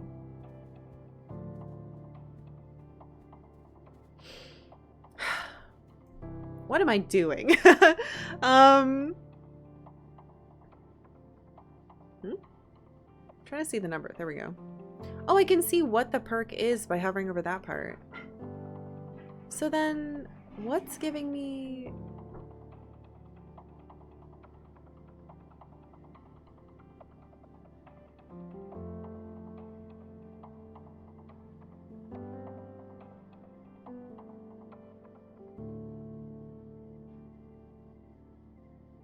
That gave me an extra slot.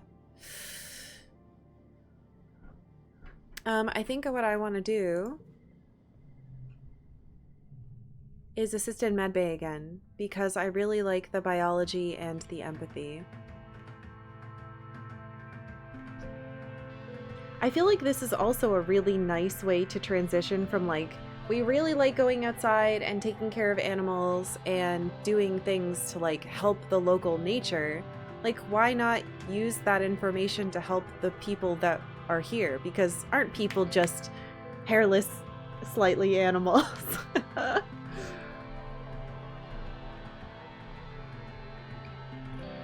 I do want to go out as well, but I think we'll do it after this. Tank flags you down in the hallway.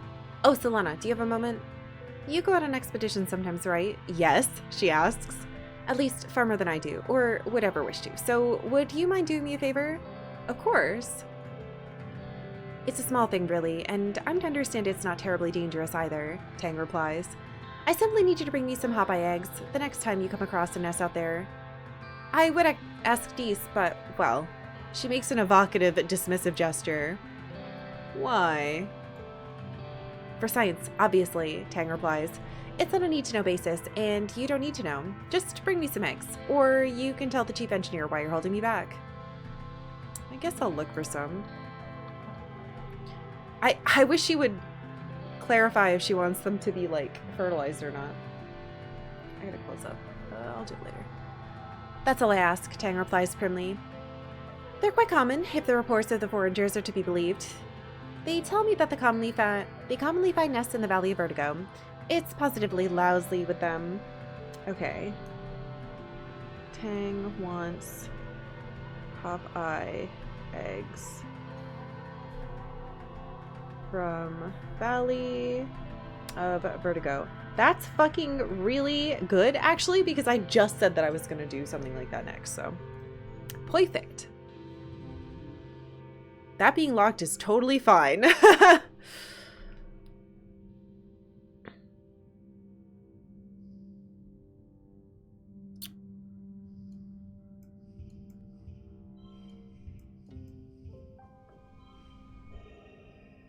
Good enough. All right, so we got 5 biology and 3 empathy. We're almost at that. How is that not? And we got money.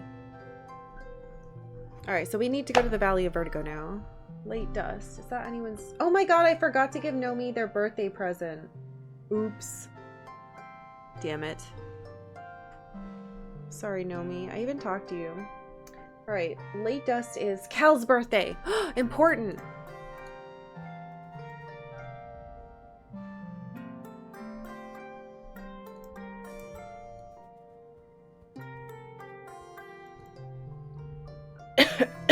Excuse me. Like weird dust coming in through my window now.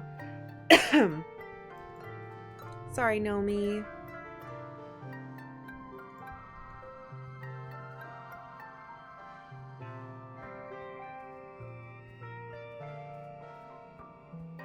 I have no interest in talking to that butthole anymore. He's too mean.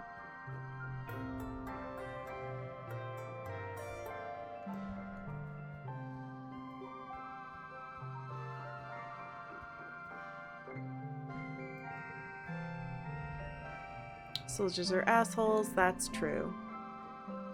They don't have to be that way, but they are, which is annoying.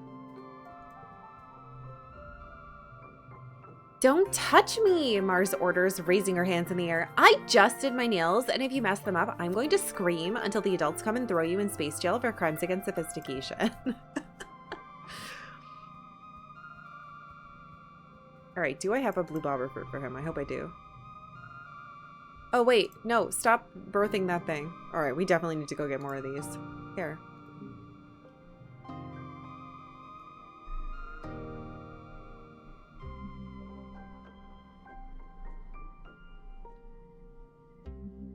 Because it's his birthday. Oh, wow, that looks delicious. Thanks for the birthday gift, Solana. You know I love to eat. You're welcome.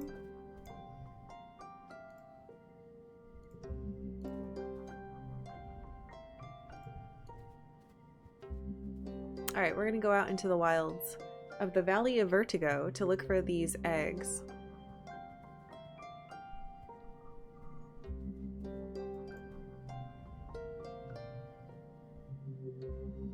Forage in the valley.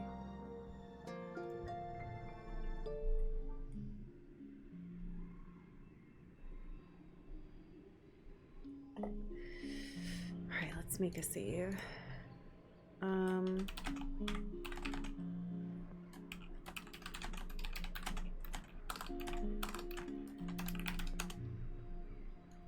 Peep. Let's hope we find another bobber fruit to replace. Aha! Perfect!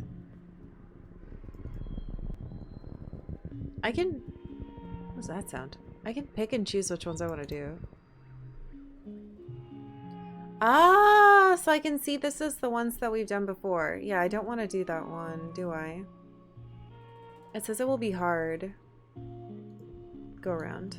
Yeah, I don't want to do that one. Something about the ground here draws your attention. It's oddly lumpy. What's up with that? Let's scope it out. We have max perception, so 63? That's not so bad.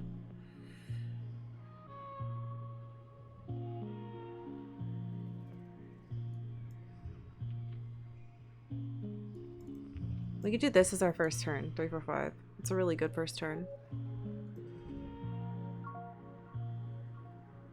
Why do I still have this?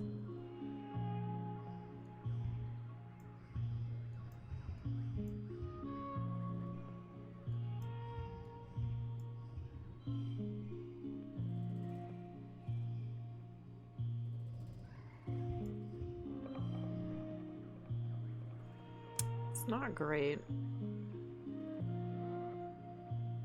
But I don't think it could be better. Ooh.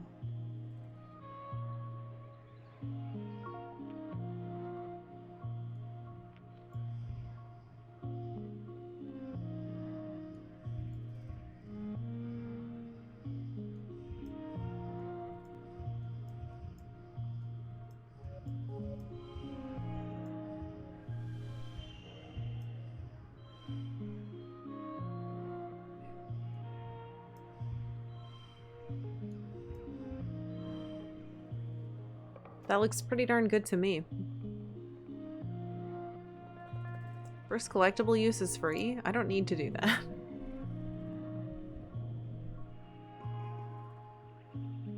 Oh boy, perception that doesn't matter. Whoa, it's a Watato minefield. Underground, the recent rain has swelled the young. Oh, nope. We've done that before. Let's enjoy a break. Okay, that's fine. Most of the Watato aren't ripe yet, but you find a good one and tap into its membranous rind. Inside, its juice is sweet and cool. You relax here for a while, sipping fresh Watato juice and spitting out its seeds. Delicious! Okay, cool. Oh, but then it immediately goes up again. Oh well. We don't need to do anything with a Bricky. We need to find Hop Eyes. Oh, we've seen this one before too. We found a blep bush. Okay, so we've seen this before, so it's showing it to us. We're not gonna chew the drugs. No! Good girl. Utopia's probably exaggerating about the cosmetic effects, but she must have a good reason. Blep leaves will probably stunt your growth or something. Oh well. It's cool. I'm glad that I picked that option, because now we can see which ones we... Oh? Haven't seen other ones of yet. Oh, there it is! Okay.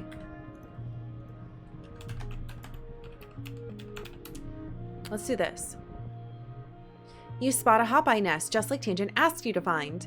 There are 9 eggs inside, all packaged up in what looks like a delicate spun glass cocoon. You don't see the parents. Steal some eggs. You break a little hole in the cocoon and put 3 of the eggs in your bag. They're a little gooey. You hope they don't break.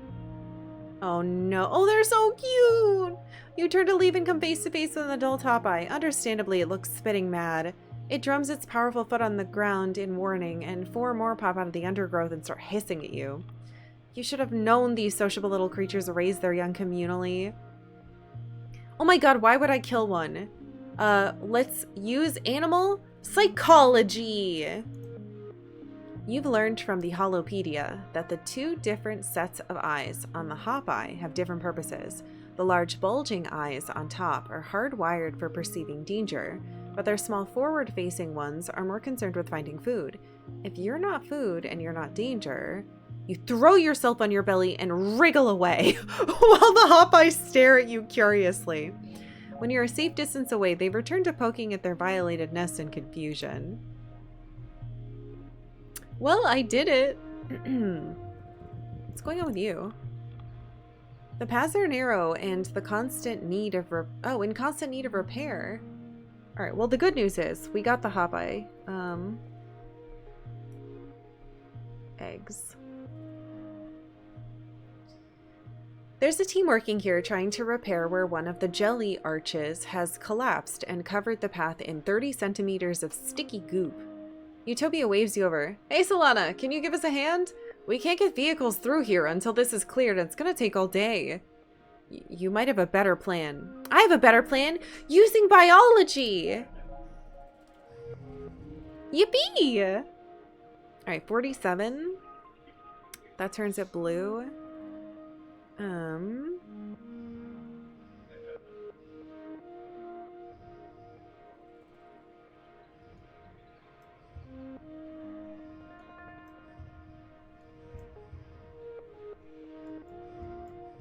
Yeah, no matter what I do, that's gonna get fucked up. I think just throwing out a straight 22 is fine. 4. If I did 20, no. Let's do that. Stupid radioactive plant.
Yeah, it looks good to me. Way more than it needed to be. We got more biology. We're getting there.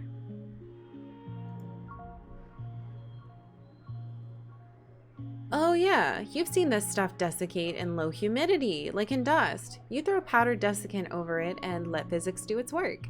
It's easier to plow through a bunch of plumped up granules of desiccant gel than it is to shovel all the slimy muck. You save a few hours. Yay! Baba fruit?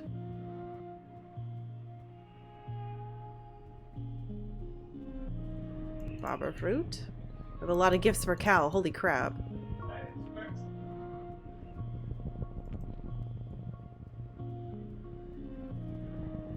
What the fuck is that thing?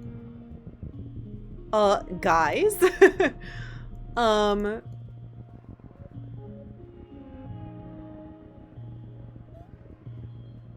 We're gonna worry about that in a second here. Wait, that's, you know, I guess not for picking up.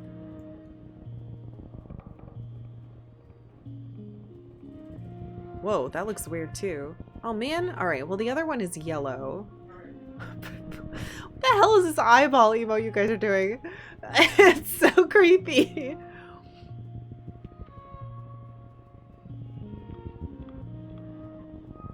Yeah, does have like mantis arms. Alright.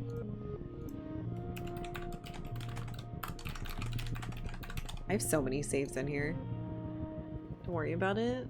Oh, it's a Pharisee emote. It's funny. Alright, let's touch it. The Valley of Vertigo spans a huge and relatively safe area, so it's rare to see other foragers out here. It's surprising then to come across Utopia and 2 other foragers crouching in the underbrush. Psst, Solana! Utopia hisses, beckoning you over. Get over here. Jesus. You slink over to the other foragers. Through a gap in the underbrush, you spot a terrific sight. A fully grown manticore has fallen into a nest of at least 20 snap ladders, and they're engaged in what looks like a battle to the death. I got 10 kudos on the snap bladders, she says. I fell into a nest once. I was laid up in medbay for a week. Poor manticore. One of the other foragers says, what a way to go. The last forager snorts. Who cares? After what they did to Hal, every manticore can rot for all I care. That means, oh my god, we just learned something. A manticore is what killed Hal. Professor Hal. I didn't know that before. The manticore roars in pain as it's torn apart by the whip-fast, hungry snap ladders. I could bet on them? That's awful. No, let's help them. I know we're messing with nature, but... Ooh, this is a good hand.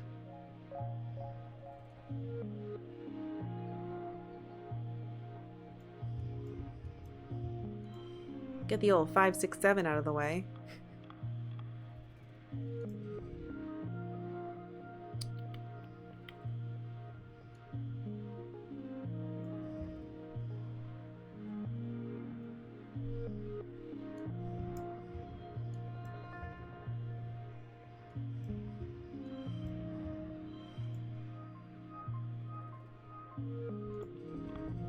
Now I only need 12.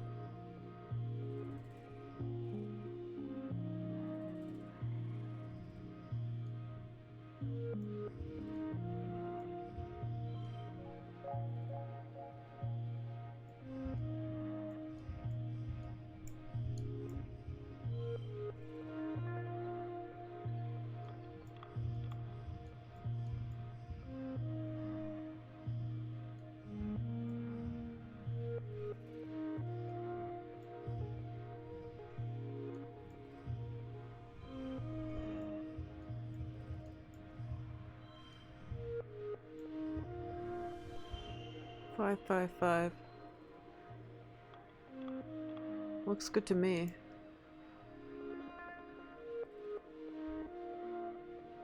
No bonus for getting exactly it, so we're fine. Oh my gosh. I'm in 98? Come on!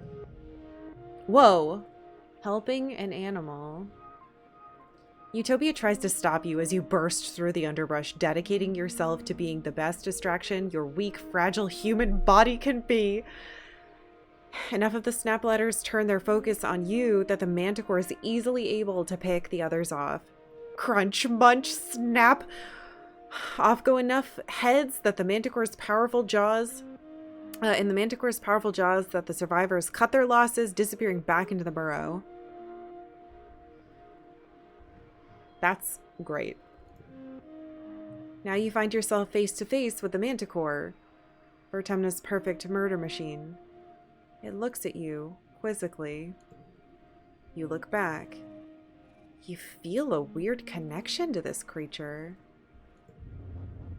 Suddenly, the manticore roars, lunging at you and lashing its great mane. Wisely, you scream in terror and get the hell away. Luckily, the manticore is too wounded to bother chasing you. You and the other foragers make it away without injury. That's good. Ooh! Wait, this is a thing now. Oh, let's go home. Alright, how much do we have? We can do the one over here now. I don't think I've ever seen... Wait, there's a path over here. Is this where it leads? Yeah, this weird... plant? Oh man, I was really hoping we'd get this maxed out, but that's okay. You find a trippet. Oh, a large, tasty plant, kind of. You've heard it's sort of like an animal too. Like a lot of creatures on Vertumna, it kind of defies classification. Whatever it is, it's huge. It's practically taller than you are. Harvest. You start breaking off the freshest and youngest looking shoots. The plant shudders. Let's analyze the shudder. More animal stuff. Hell yeah. Oh my gosh. Card becomes a 3. We don't have to save that then. 3, 4, 5.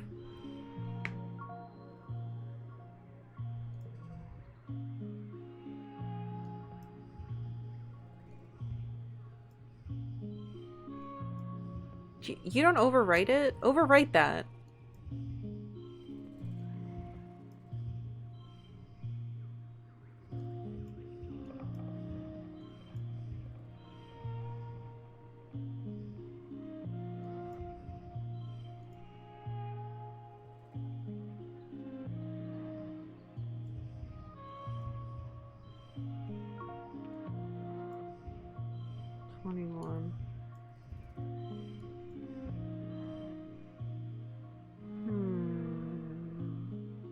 Bees. Oh, that's good. I still have to get mine. It's been kind of tricky finding a place that'll do it here for some reason.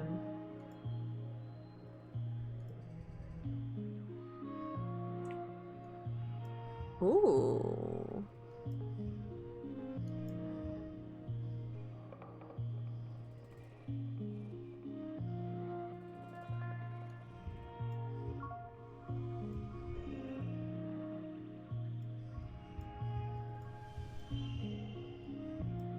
No.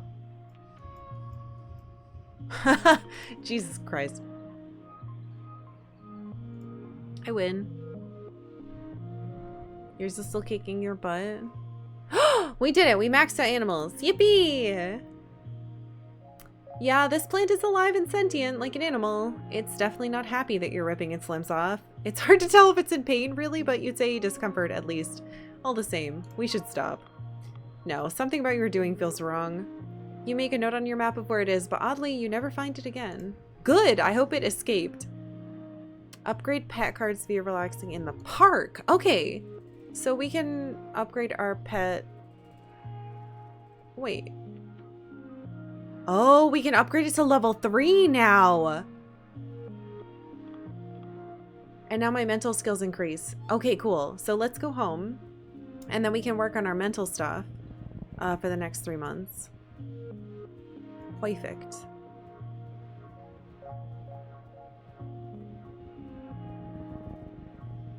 That said 3 months, right? Yeah. Yahoo! I could have gone over to that flag, but this is more fun.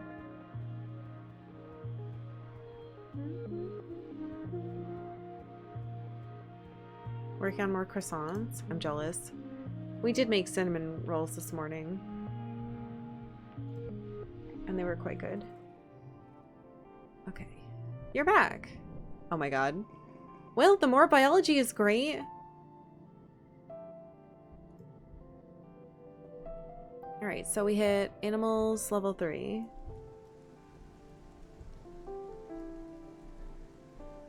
And it was relax in park equals 3 upgrade to pet cards, which is what we're going to do now. Early wet.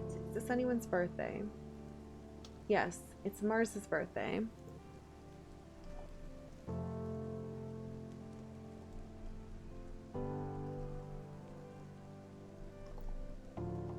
Let's peep around. What are you doing over here? Seen that?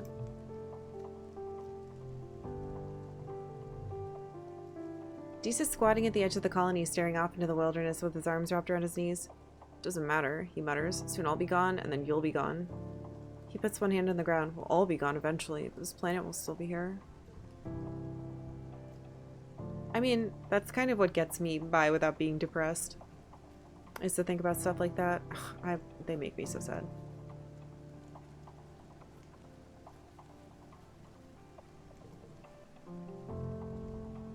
Unfortunately, we're gonna miss one of the months, but take a deep in conversation with someone from the heliopause. Oh, I've seen that. Yuck. Oh, it's break time again. Oh, yeah, baba fruit. Okay, I'm going to take a quick break. We are going to rest in the park to see how our card upgrades. And then I'm going to do 2 months of studying mental stuff.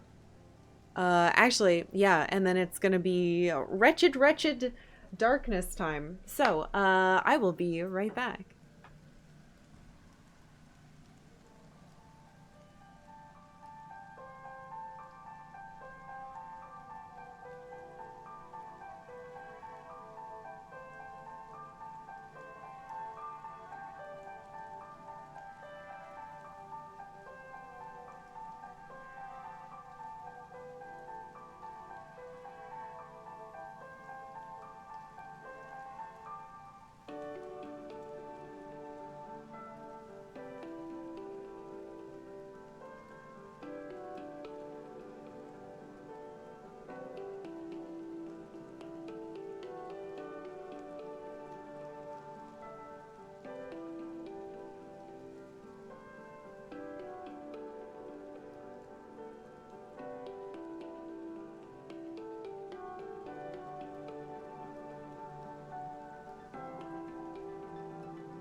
Right, I was gonna close that. Ugh. Ignore my weird ripped pants. Don't look at them. There. I went outside and it's so loud out there. This dude is literally jackhammering a like an entire stoop down. But I thought they weren't allowed to do that on, like, I don't know. Doesn't matter. They're just loud and I'm annoyed. Grumble, grumble, grumble.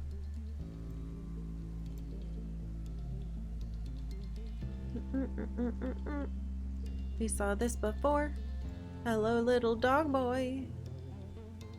Can I hug you now? Okay, so we just need to spread out our hugs. And then he likes it. Because we can't give him normal gifts. Though I have so much stuff right now, I should probably start just, like, gifting people shit. Yeah, we have so many flowers. Let's just make Tang love us. Hey, dude.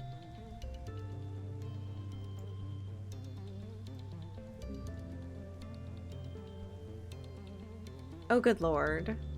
Ugh. The "you're more beautiful than any flower" line is so... makes me feel like it's cringy.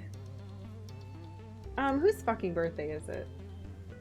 It is early wet, which means it's Mars's birthday. Hey, butthole. I'm gonna give you a gift because even though you're mean to me, I do like you. A little bit. You're nicer than the military boy. Had better gifts. You little butt. You love it and you know it. Alright, we gave Tang a flower. We gave Mars a flower.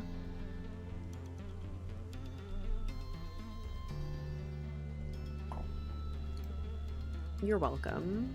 Even if you don't want to say thank you. Hi, Poppy.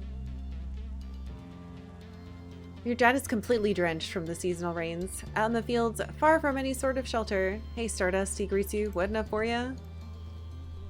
Oh, I hope she's happy about how you got her that thing. You spot Cal among the herd of float cows. Oh, the moo juice. We gave you the thing for your birthday yesterday. I'm surprised I can gift him again. I have so many of these now. Food!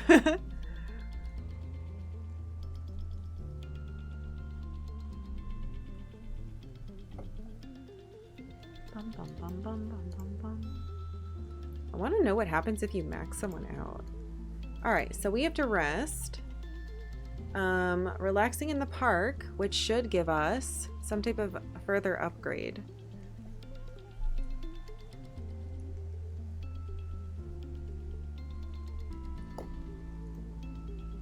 You've been working with Squiddly Feederson for months on getting them to follow simple commands. You're getting pretty consistent results with 1 or 2 at a time, but they get bored and wander away if you try to do a longer session.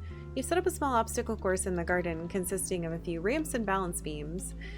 Squiddly Feederson looks at the treats in your hand expectantly. Run that course! It says it's going to be hard. It's 83? Oh boy. We should hold on to that.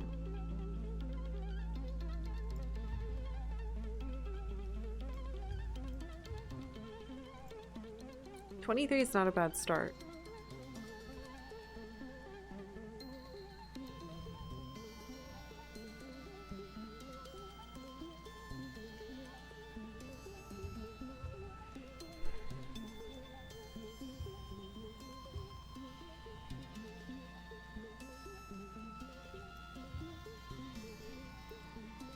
This isn't good enough.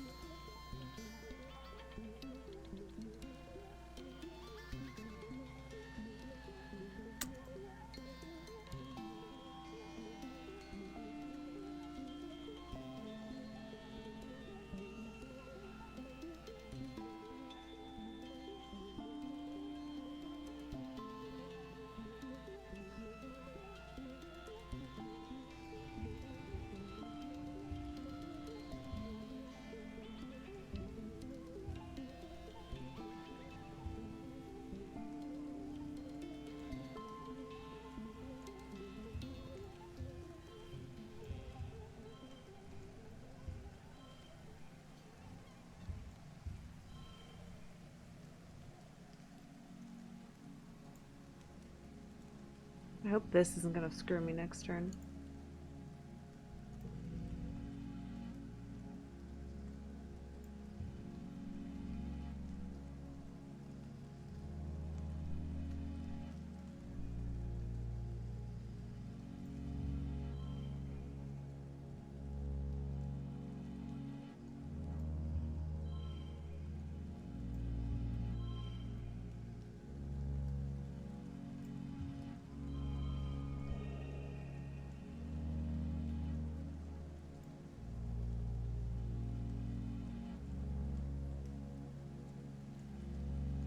Good enough.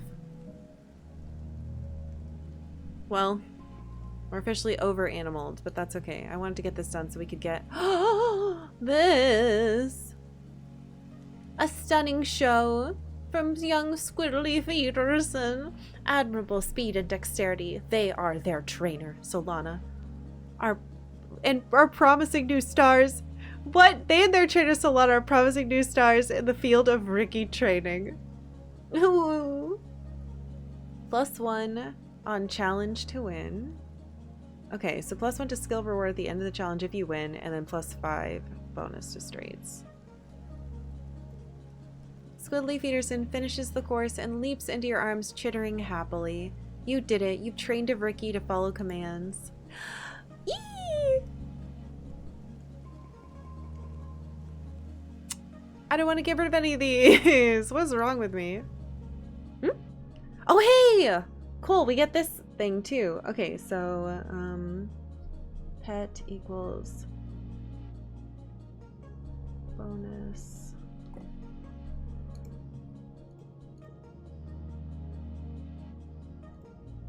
You find Tangent in engineering and set down the bag of squelchy, goopy Hopeye eggs. Her eyes go wide. You found them, she exclaims. That's wonderful. I was beginning to think you'd forgotten all about my request. What? I literally got it the day after you asked me. Hey, Austin, happy Saturday. The colony's doing okay, fingers crossed, but we're getting closer to glow. She reaches for the eggs but stops. Wait. What is that sound? Are they? They are. You hear a wet cracking sound coming from the bag. You're about to witness the miracle of life, or Tumnan style. What do? Let's analyze the process. Okay, oh,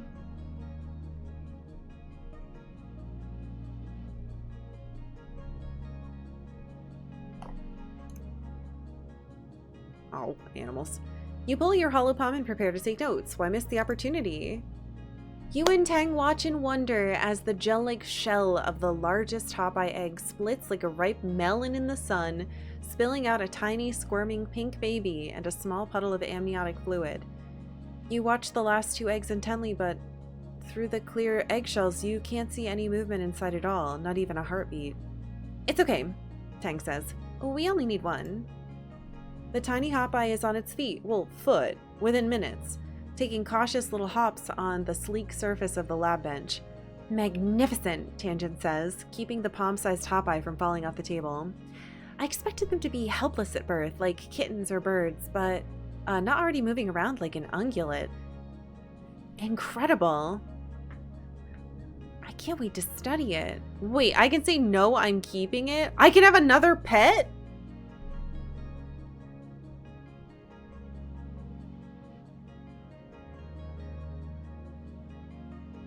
I can't equip this. I want another pet? What the hell? I wonder if I can have them both follow me. This feels mean though, to be like, no. I know you asked for it, but I want it. Shit.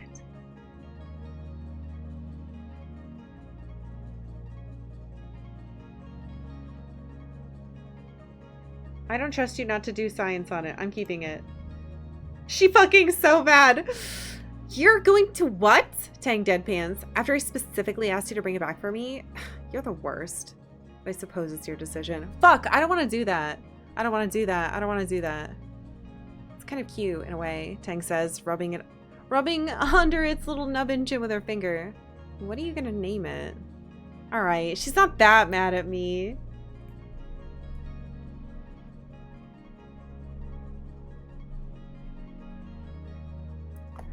Mrs. Hoppington, Sir Hops-a-lot. Optimus Prime, Hop Solo. I mean, it's gonna be Mrs. Hoppington. Sorry, that's your name now.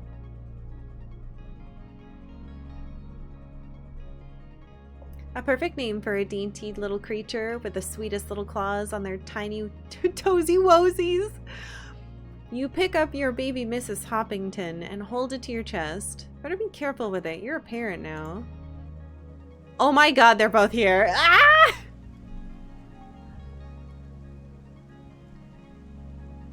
Alright, Tank got mad at me, but I'll go get her more. Oh my god, dude. It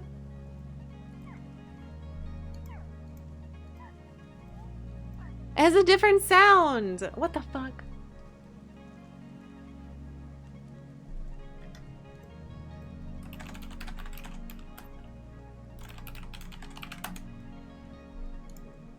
And Cal's hiding one bug in a closet.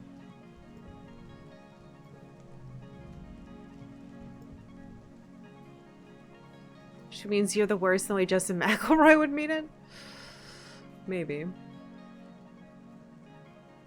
This is amazing. I didn't know I could have them both follow me or something. I wish I could put this here.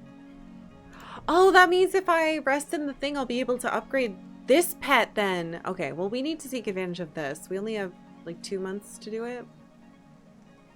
Does anyone have anything they want to say? Whoa, Mars is scrolling through the colony message board on her holopalm. Solana, do you think I'm stuck up? She asks. There is like this whole thread on the colony board about how I'm conceited and think I'm so much better than everyone else. She continues scrolling. If I felt shame, that would really hurt. Oh my god, she doesn't even care. She doesn't even care. Hey dude, I'm sorry. At least she mostly likes me still. Yeah, it's fine.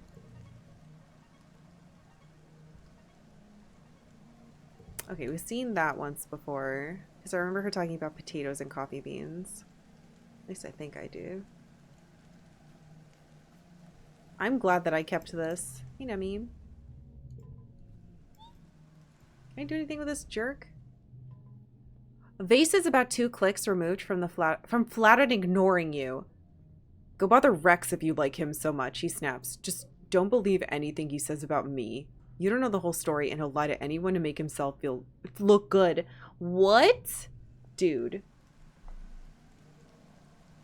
This shouldn't be anyone's birthday. It might be his, but...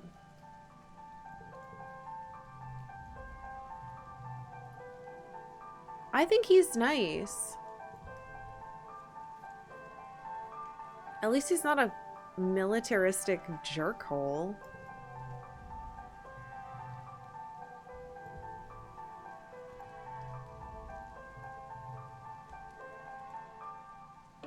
Your birthday is tomorrow, which means it's also Tang's birthday tomorrow because you're twins. I'm not going to forget that this time.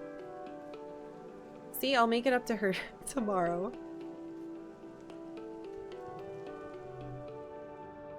Alright. So we want to do stuff that increases the blue shit. I want reasoning very badly. What gives me reasoning? That gives me 1. This gives me 2. So we should probably do study engineering.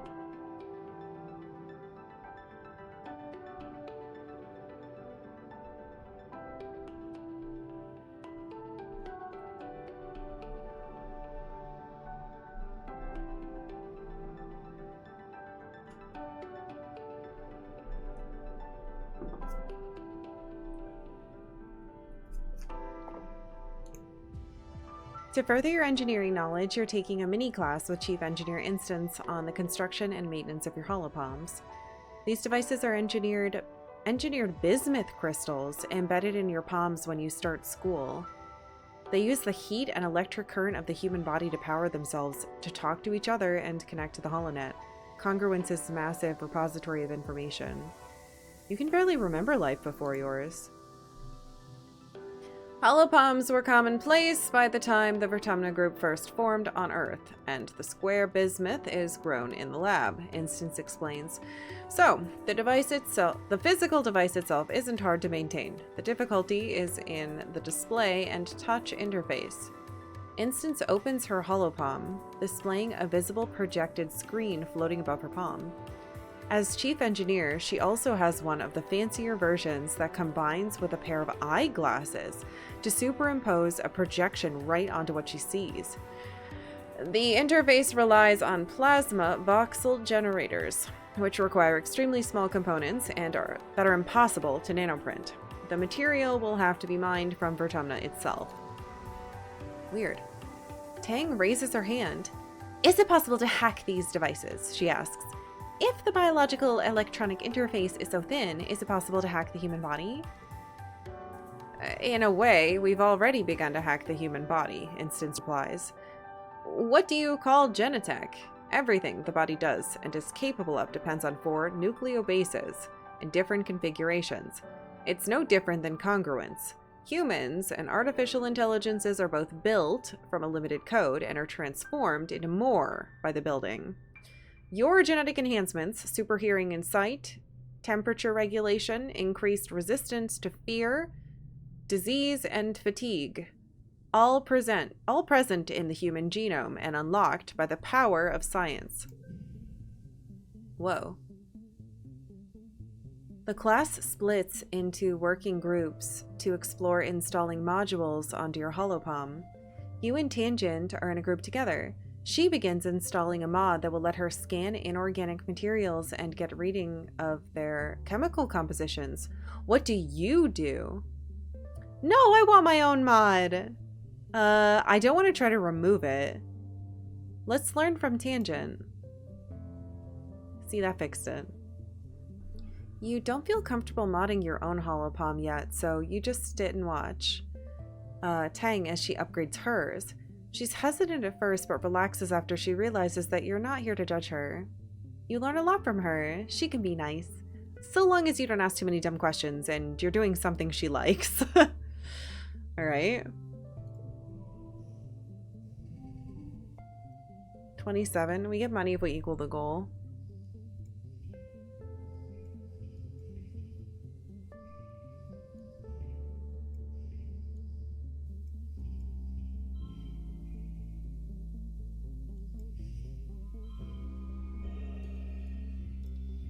No, go down. Go down by 1, you jerk.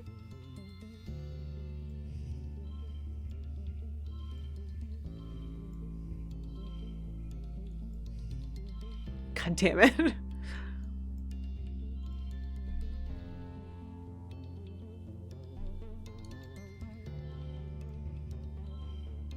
I can't.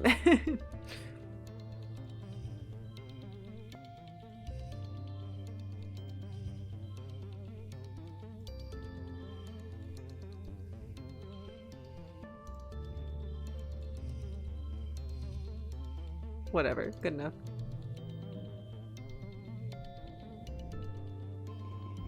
Yay. Oh, Nomi was in there. Alright, we got that bonus. Engineering and reasoning. I really want the reasoning one though.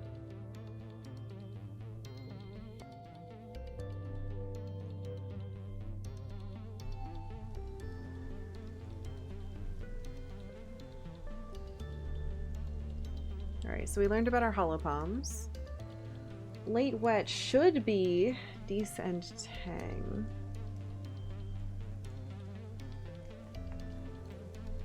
So let's try getting some gifts.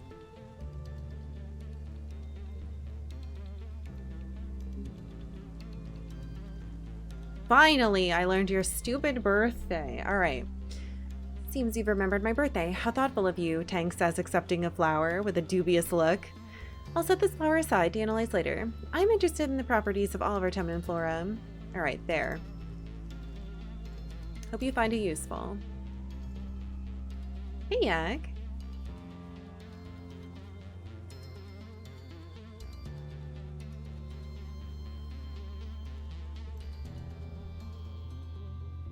Nemi and base. Ugh. That makes me so sad. Alright, now Dees gets a gift. Hi, buddy. I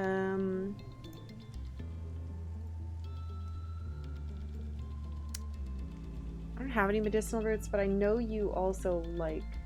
I'm pretty sure you like crystals. Don't you? Oh, maybe not. Is it my birthday? I almost forgot. I hate when people make a big deal on my birthday, but this is nice. So, thank you. Okay, well, I didn't give him something super good.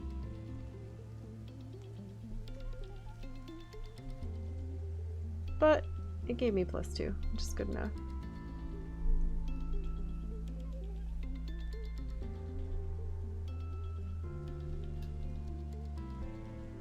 Alright, birthday's done. We've seen that before. I guess... What do you like? Did we figure that out yet? I still don't know. What the hell do you like?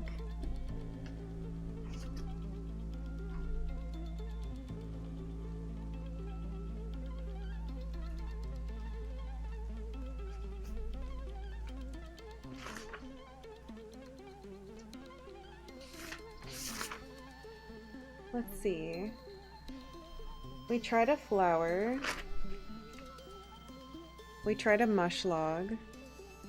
We tried a bobber fruit.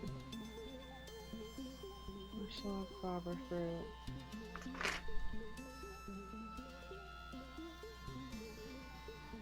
Alright, so none of those.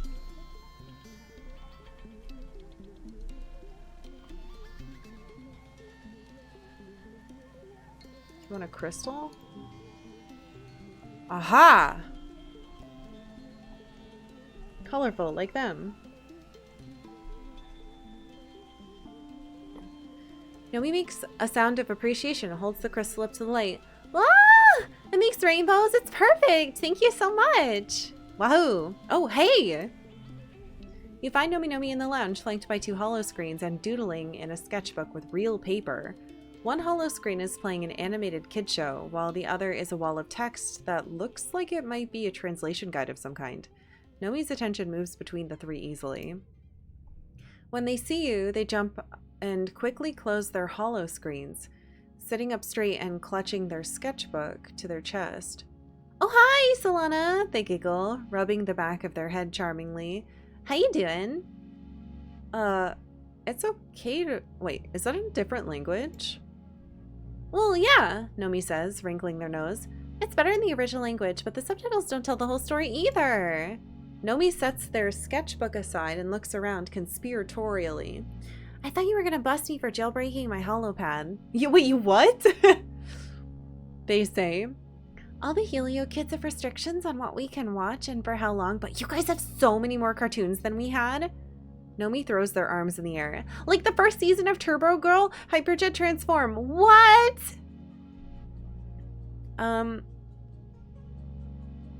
Where'd you learn to do that?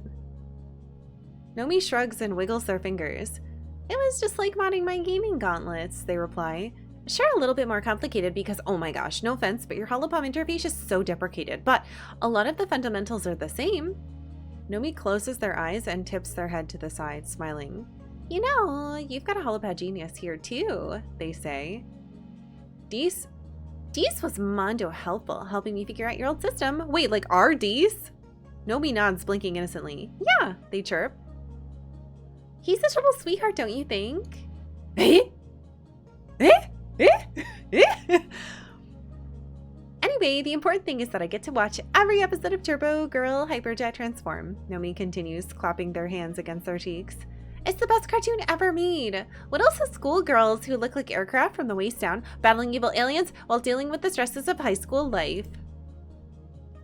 The Helio Media Archive only had season 2 through 9 and only 3 of the OVAs, Nomi says, puffing their cheeks out. I can't believe in the 4th OVA Flight Captain Yumiko gets captured by the aliens and brainwashed into thinking that she's been an alien sleeper agent the whole time. Wait, you hadn't seen the first season?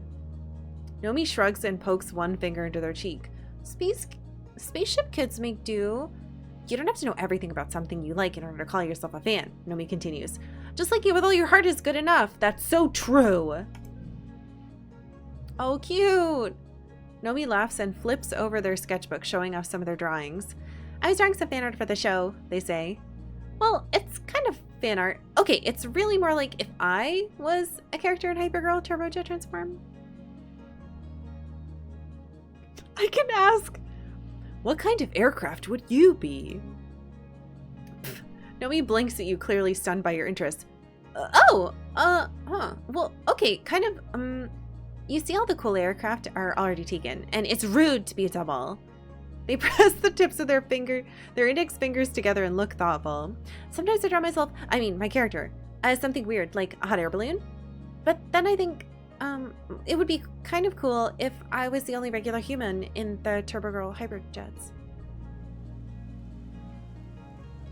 Oh my god, what the fuck just happened? Well, we got a rainbow card, which is super duper good. Oh, I get a wild card. That's awesome. Yeah, OC, don't steal. I love them.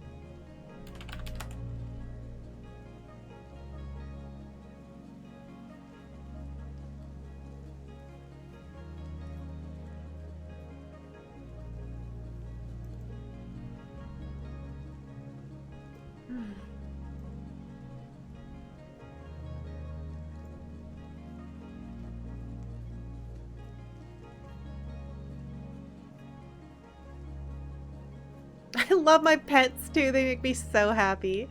I'm glad I stole this back from Ting. She's probably gonna stick needles in it or something.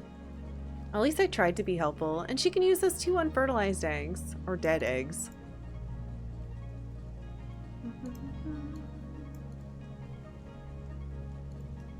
Alright, we no longer have the bonus like I thought we'd have for one more thing. But we're very close to getting biology up again.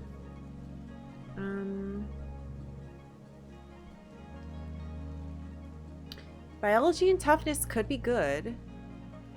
Biology and organizing. I don't know if I want to worry about organizing anymore. I feel like it's never going to get high, so we might just do this, as silly as it sounds, but toughness and biology we're getting very close to finishing, so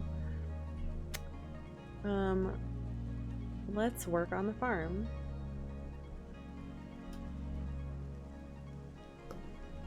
I should write down bonded with Nomi about space anime, basically. You and Cal become closer as you work in the fields together. He's a really, well, down-to-earth guy. Simple, kind, always ready to lend a hand or an ear. Yes, become closer. But being locked there's a bit annoying.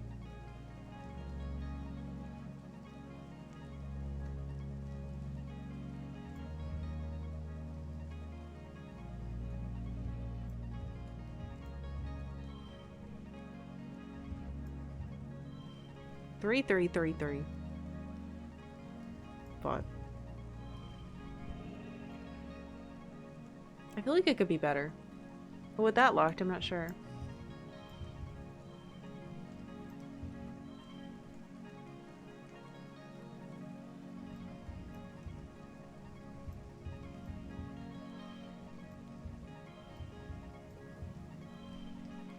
No, that's pretty good. We win. Yahoo! Wait, Mars. Alright, 4 biology. Oh my gosh, it's almost done. 2 toughness.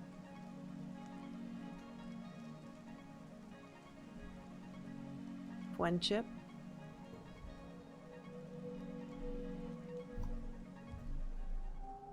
Alright. Glow time, everybody.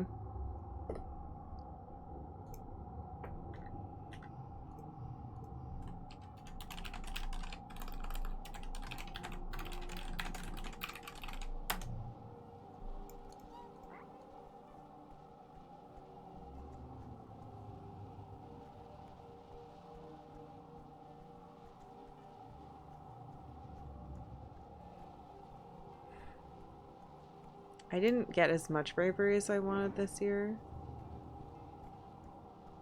But I still did pretty good. Hey, dude. It's like an entirely different planet in glow, Dee says, smiling softly out into the illuminated wilderness. It's my favorite season, full of secrets and danger.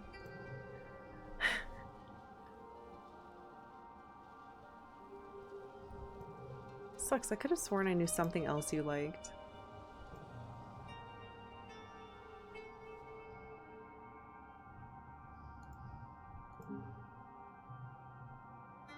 Alright, it's fine.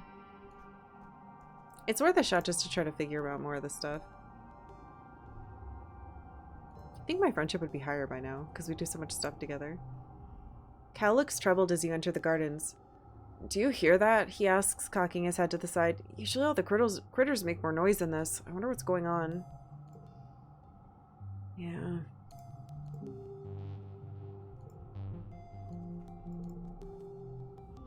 You spot your dad standing stock still, his eyes closed and head tilted to listen. Hey, Gooseberry, he says, recognizing you just from the sound of your footsteps. You ever paid attention to the planet during glow? It feels different. He blinks his eyes open. It's like a hum, he continues. Maybe from the plants, heck, maybe from the wormhole. That's what he said last time.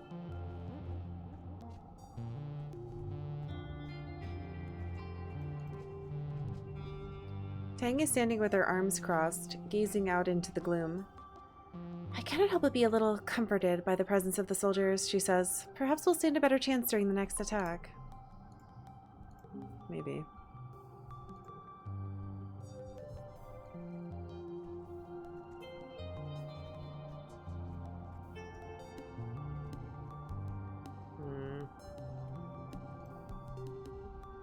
Am I worried about an attack? He shrugs. No, we'll be fine. The governor's got this. And more importantly, we've got explosives, and I'd like to see those alien animal null shits beat this. I guess your birthday could be during glow.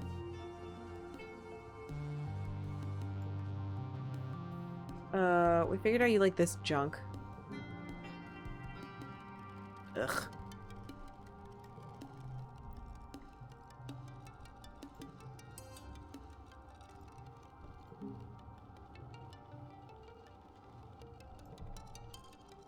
Now I'm just like giving gifts to everybody because I feel kind of bad. Alright, the question is, what do we do? No matter what we do, it's probably going to get interrupted.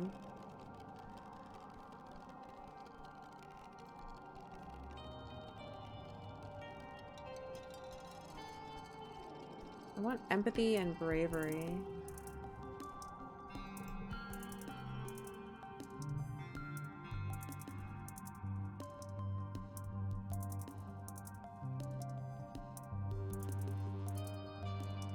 Empathy and reasoning could be good. You know what? We should assist in medbay tonight. I feel like that would be the most useful.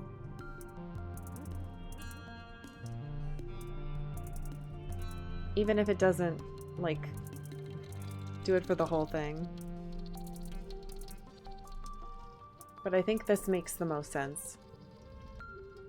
Tangent sometimes helps you in the medbay, even though her studies are more on the engineering side. She's very smart and knows a lot about genes and biology and how the medbeds work, but she doesn't have the stomach for some of the more visceral realities of working in the medbay. That's interesting. Comes at 3. 31.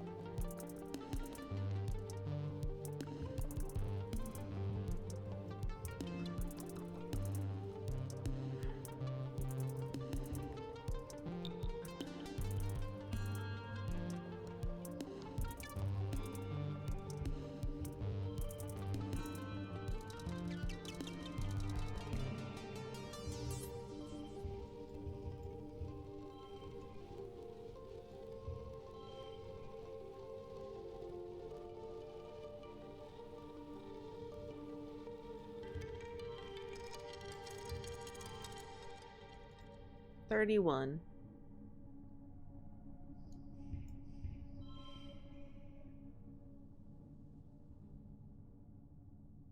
Good enough.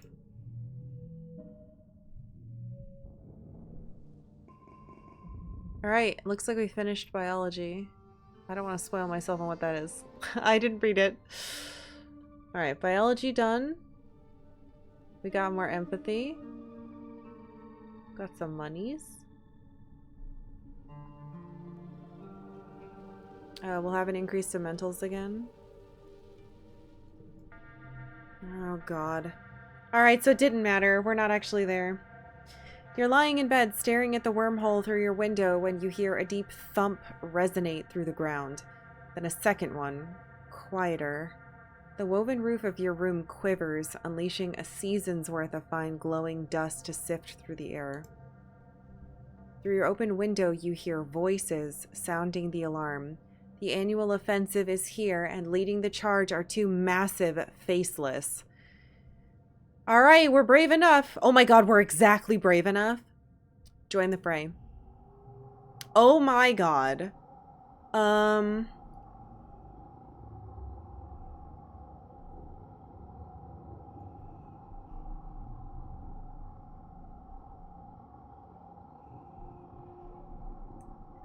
You grab a plasma rifle and report to the front where a line of soldiers has taken up arms and is waiting for orders.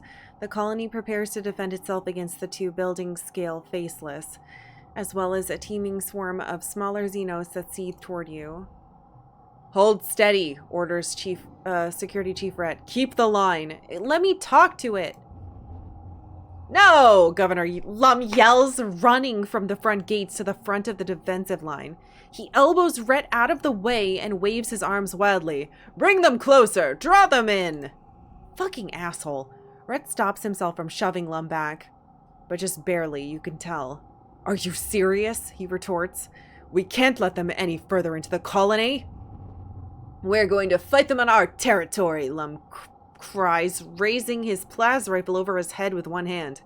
We have the walls. Let's use them. We'll let them come inside and pick them off one by one. Are you fucking stupid? We can't pick off a faceless, Rhett sputters from the sidelines. Lum smiles maniacally.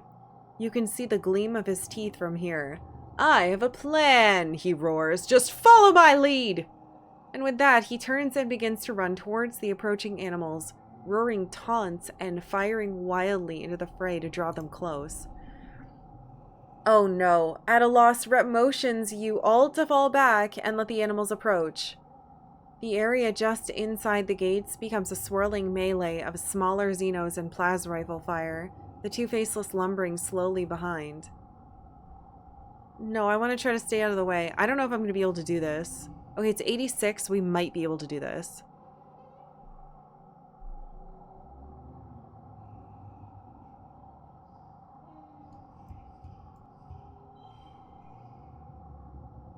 I wish that was somewhere else that becomes red.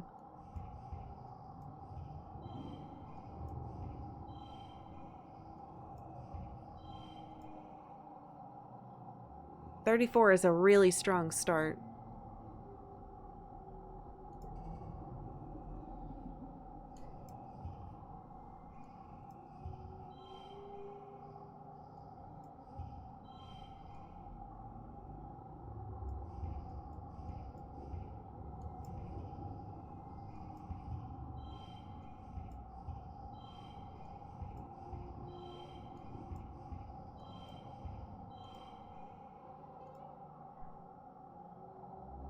Fingers crossed Lum gets his dumbass killed. Honestly, if he got crushed or eaten, we would be in so much, like, better shape.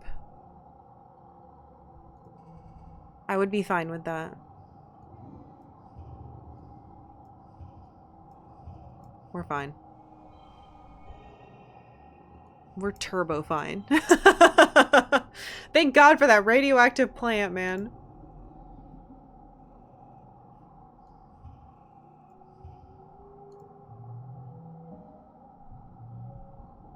Stupid Mars.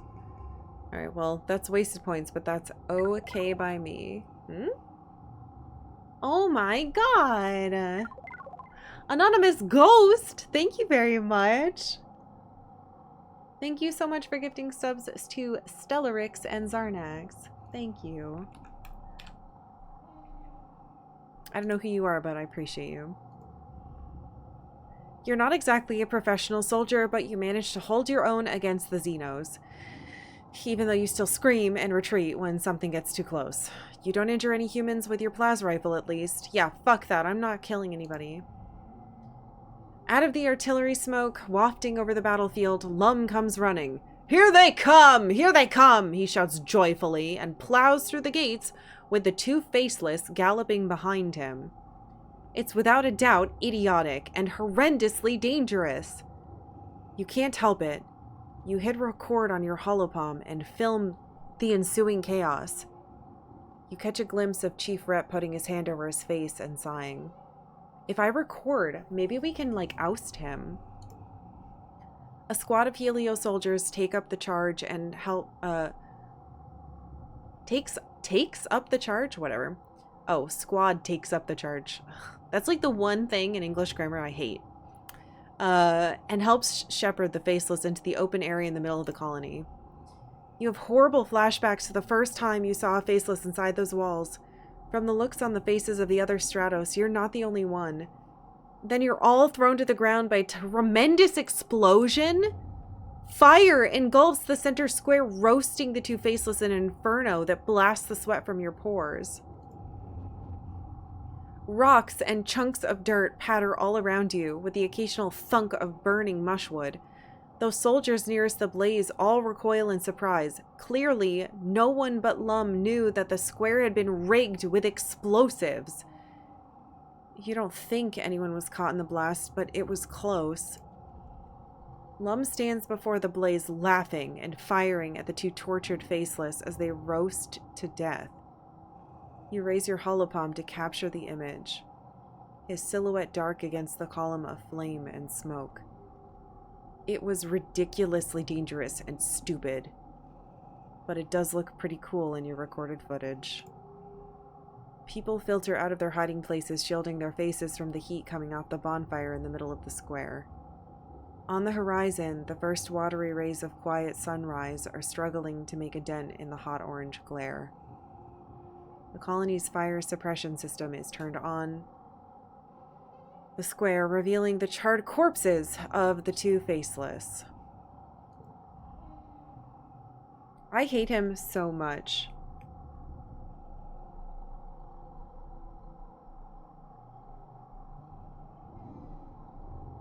So many of us could have died. Utopia walks by with a reclamation team hauling an industrial plas cutter on a hoverlift. Did he use the mining explosives? Utopia says in awe. Mighty bold of him. Those things will blow a hole in a mountain. Or a creature, I suppose. Oh my god. She sighs. Wish we could have saved him for mining. That must have been the last of them. We sure can't make more. He used the...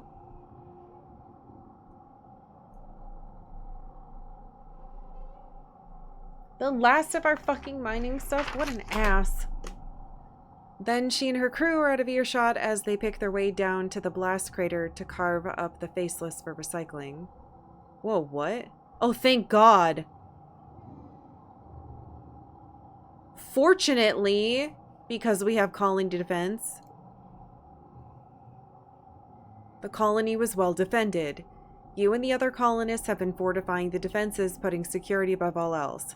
Tonight's defense was still a resounding, if messy, success. But we just lost two.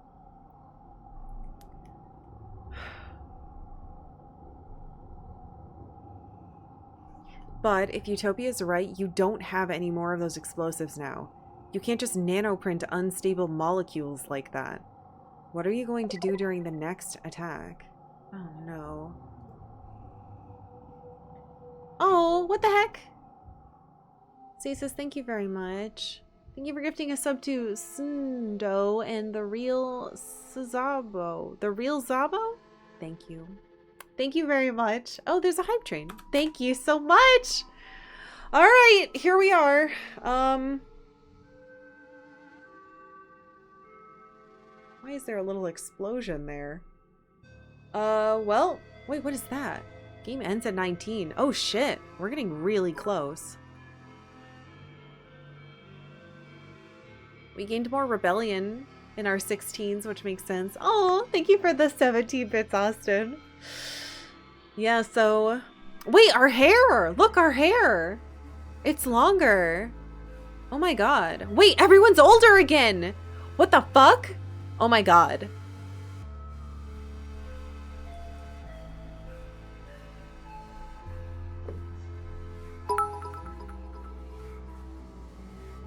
"17 is going to be our year." Bren, thank you very much for 117 bits. I mean, this past year wasn't bad at all, right? But I feel like I'm super jinxing myself. Oh, what? Oh, yeah, biology level 3, that thing we were doing before we got interrupted by the glow.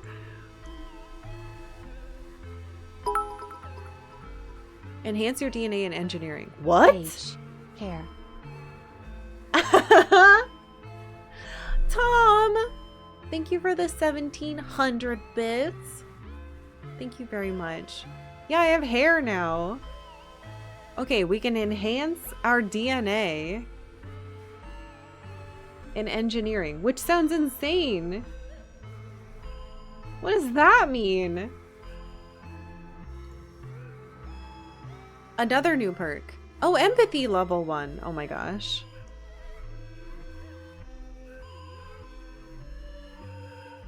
Pay to remove cards. Oh! In the quarters spa. We could get rid of those baby cards. Dude, we could like make our deck so good. I have so much money.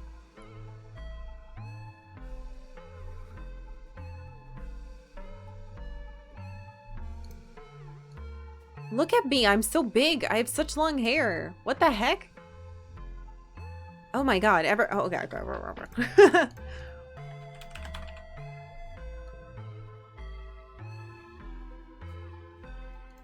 Got my little babies.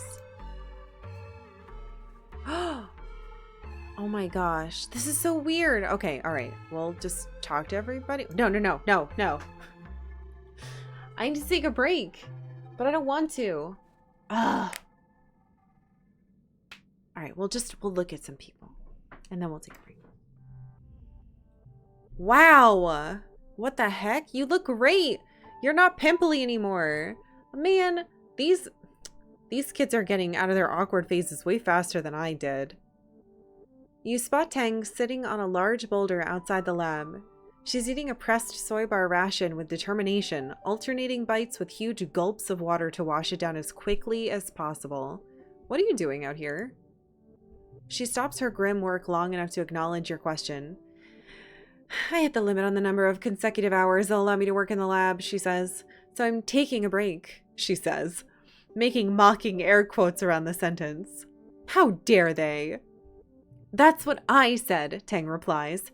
They just think they can boss me around because I'm younger, she scoffs. I'm smarter than any two of them combined. Ugh, Tang groans and rubs her bloodshot eyes. I just want to work, you know? It's so frustrating to be deep in the zone and feeling like I'm just on the precipice of a discovery and then someone tells me that apparently my genius is taking too long. I want them to treat me like I belong there, the way Dr. Instance does, Tang mutters. She actually respects me, and they're just jealous that she likes me more. Tang slides off the boulder, and you see the color bleed from her face as she stumbles into you, nearly crumpling on the ground. Oh, she grits out, leaning over while dizziness passes. I thought the nutritional uptake of that bar would be quicker than a real meal, especially after taking into account the time required to walk to the cafeteria. She trails off, realizing she's clutching your jacket, and pushes you away. My apologies, she says, brushing herself off. I am, regrettably, it seems, only human. Tang scrubs her hands over her face. Sometimes it feels like I'm a prisoner in my own body, like I can feel myself trapped in it, and this stinking, sweating bag of meat and bad impulses. Stuck with the burden of keeping it alive every day for the rest of my life, and her voice breaks. Tang, wait, are you crying? Tank scowls and wipes her eyes angrily. Reflexive lacrimation is an evolutionary response to emotional and physical stress, she snaps. In other words, no, I'm not crying. It's just this resentment for my physical form. It reminds me of when I was little, and Instance used the Genitech to give me this body, the right body. Only this body's wrong too, she adds quietly. Wait, what? It's right in a lot of ways, but it's still imperfect. It's still human.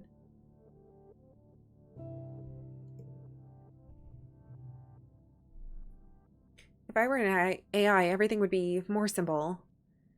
I could just do my work. I could just do what I'm good at. No messy biological functions, no emotions, just clear and beautiful purpose. I hate this. Tank sniffles. I hate feeling like this.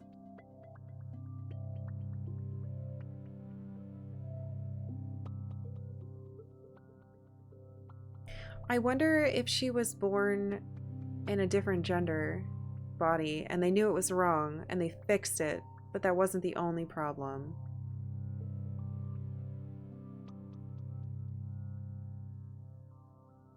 I'm always here to listen.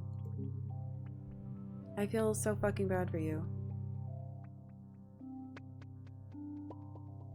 Tangent manages a watery smile as she wipes her eyes. Thanks, she says. I apologize for being all wet on you. It won't happen again. She wipes her eyes and straightens her jacket and takes a deep breath and holds it for 10 seconds, her eyes closed. By the time she opens them again, she looks ready to go back to work as if nothing has happened. You admire Tangent's determination, but sometimes you think it might come at a price. +6 if this is the highest value? That's hard.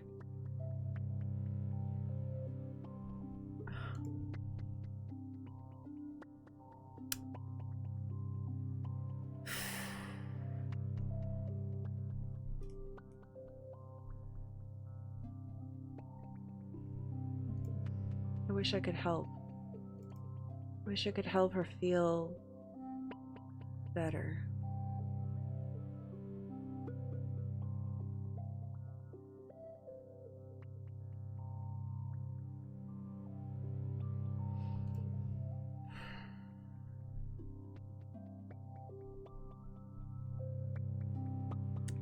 So Tangent was in a different body at birth. Feels trapped and wrong still.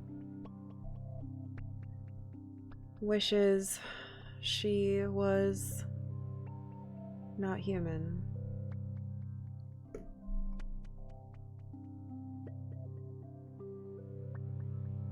All right, well, I have to take my break now. That's our first teenage friend that we've talked to.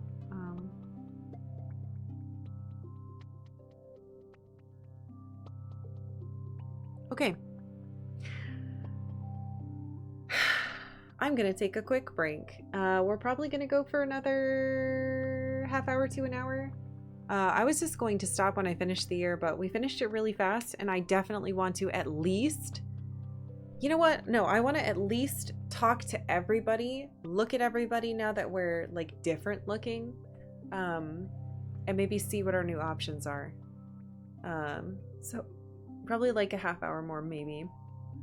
But yeah, I'm gonna take a quick break. I'll be right back.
Hello, I'm back. And it continues to get brighter outside.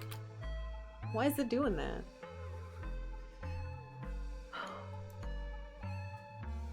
Who else is big? My god. Did you shave half your head? She looks great. Nemi's doing squats in the training yard. 30, 31. Oh, hey, Solana. She jumps up and stretches her legs. Feel like challenging the squat queen? Oh my god.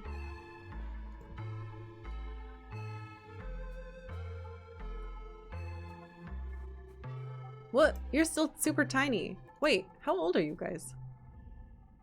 Oh my god. You need more clothes. What are these? Oh my gosh. The light! Stop shining on me. Over the years, a lot of people have started wearing a lot less clothing. They're commenting on it than you remember from when you were growing up on the climate-controlled stratospheric. Definitely a lot less than the holovids you brought from Earth. Rex, though? Rex has really acclimated to Vertumna's hot, sultry weather. Take your shirt off in solidarity. No! My options are being mean to him. Or a woo. I'm not gonna a woo. What the fuck?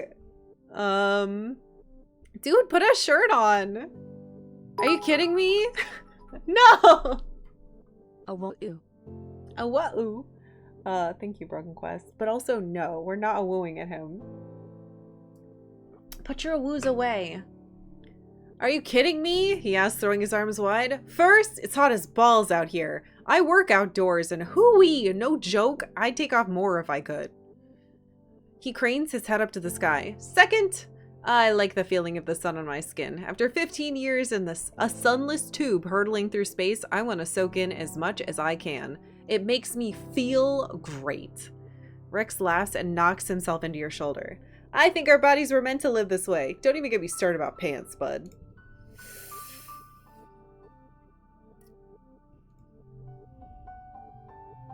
Cute. You're still just as cute. You're the same cute. You and Nomi are talking when they suddenly go quiet and look down at the ground. Eh? Seconds later, a group of Helio soldiers walk past you, ignoring you and Nomi entirely. Nomi picks at the edge of their sweater. Sorry, they mutter. Sometimes it's just easier if everyone pretends they don't notice me. Oh.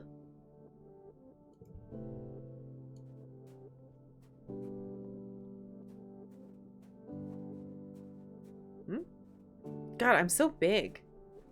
I wish my hair didn't look like it was attached the way that it does.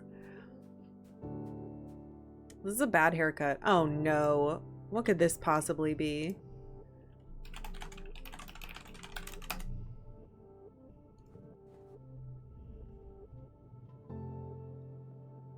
He's slightly more... Damn it, he's more muscular now. I don't think I'm as... I think we're the same muscular now. Bastard! You find Vase in the garrison lounge holding court with a small group of young soldiers listening to him tell a story about his latest expedition. He's gesturing animatedly with his arms and snarling like a beast. And then I shot it out of the sodding sky. Bam bam! Vase finishes as you approach. The gathering crowd hoots and hollers for him, which he accepts magnanimously. Looking around, you see that it's mostly his Helio crew. You can tell from their uniformly close-cropped hair and perfect posture, but there are some faces you recognize from the colony. Anemone's here, and she shoots you a little wave. I can tell my own heroic story. Yeah, fuck it. Let's brag so he feels stupid. You loudly boast that Vase's story is nothing and walk right into the crowd of listeners. All eyes turn toward you, including Vase, who's regarding you with a curious mixture of annoyance and interest. You tell them about the time you... No, never mind.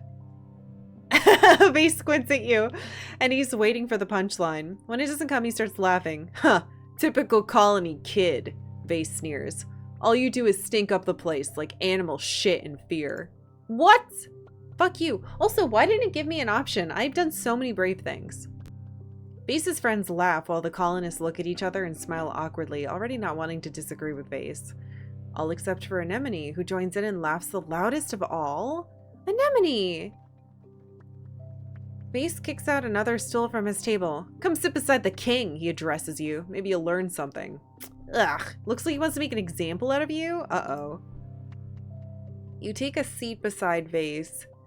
He crosses his arms and sits back looking at you appraisingly.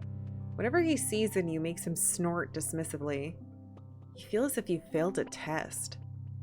Your ears burn as the other teenagers from the Heliopause pass judgment on you, and by extension the rest of the colony. The only thing this colony is good for is sport. I can't wait to get out there and shoot some aliens, Vase says. He bangs on the table with his fist. Those null shits aren't gonna know what hit them.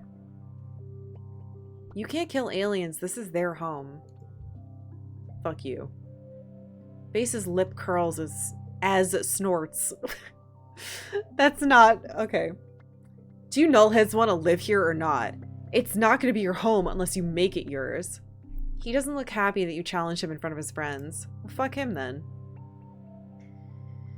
You and Vase talk a while longer. Well, mostly he talks, while you and his friends listen. Eventually the little crowd breaks up as people move on to their other duties. Vase says goodbye to all of the Heliopause soldiers by name, and some of the colony ones too. Anemone lingers a little longer than the rest, catching Vase's eye. He reaches out to her and they grasp forearms. It's good to have you around, Anemone, he says. For a colony brat, you're pretty legit. Thanks, Anemone replies, eyes wide. You're pretty cool too. Oh no. Anemone scuttles away after that, her face is red. Eventually, it's just the two of you left. I'm gonna lose her. Vase stands up and puts his hands on his hips, surveying the garrison, his kingdom. All we did on the Heliopause is train for this exact moment, he says. We were literally made for this. We're the best of the best. He leans into your space and fixes you with a wolfish smile. Which makes me the best thing to happen to this planet since it started shitting out oxygen. Don't you forget it. Well, that was a terrible conversation. I hated it.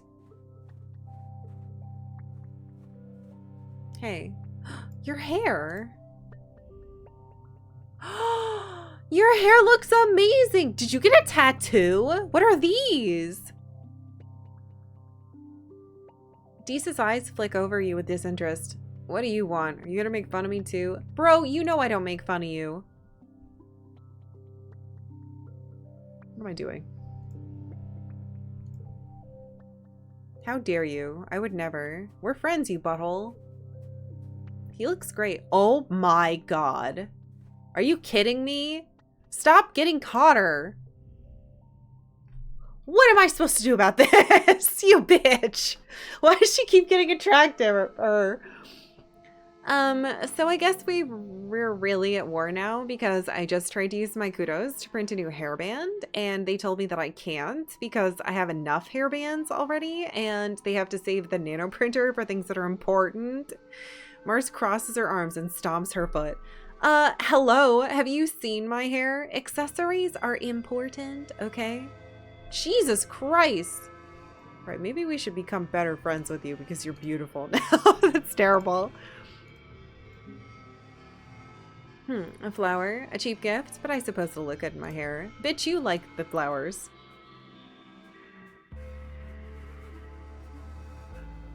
Oh my god. What did you do to your hair? I don't like it. No! Your hair was so cute last time. Put the dingle dongles back in them. I guess it kind of looks like a raccoon tail. He's very muscular now, though. Oh, I didn't notice that. I don't like his hair now, though. Cal is holding an ice pack to his face. Hey, Solana, he greets you, giving you a half-hearted wave. Don't worry, he says, indicating the swelling scrape across his cheek. Kinda weird how me and Rex get so clumsy around the Helio kids, huh? He gives you a significant look. Huh. Interesting. Here, I have 1,000,000 of these for you.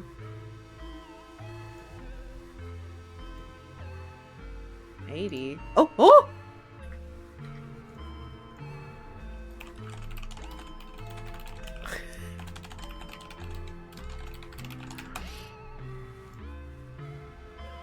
He's shooting the breeze with Cal in the shadow of Geoponic's dome when he leans over and waves at someone over your shoulder. Perk, hey over here. Perk? Who the hell is that? Perk jogs over to you. He's a heavy-set adult with tattoos sprawling up his arms that make him look like he's made of marble. He holds out a stack of tiffins wrapped in a sash. Hey you two, Steph and I were testing out recipes and we ended up making too much. Figured I'd run some lunch over to you. Cal takes the tiffins and opens the first one. Lentil dal, he exclaims, inhaling deeply. No way. Oh, I want to eat that so bad. Perk looks around. Rice is the second one, and a little something sweet in the third. Figured you could have a romantic picnic or something, he says, punching Cal lightly in the shoulder. Cal sputters, his ears go pink. Perk? Just kidding ya. Perk laughs and shoots you a meaningful look. Perk leaves you to divide the spoils, and Cal goes right to dessert. Having 4 parents is the best, he mumbles, around a mouthful of sour, sweet cake. Cal's mom, Auntie Tira, is in a relationship with 3 other colonists. Perk's the newest member of his family, but even then, they've all been together for a while. Cal's always been surrounded by a lot of love at home. That's so cool! That means if I joined your family via, I don't know, something like marriage, I would get extra parents because I'm missing one. Cal swallows his food. You know, sometimes I wonder if I'd want to date that many people like my mom does, he muses. Like finding one person who wants to date you and having the courage to ask them out is already hard enough. Bruh.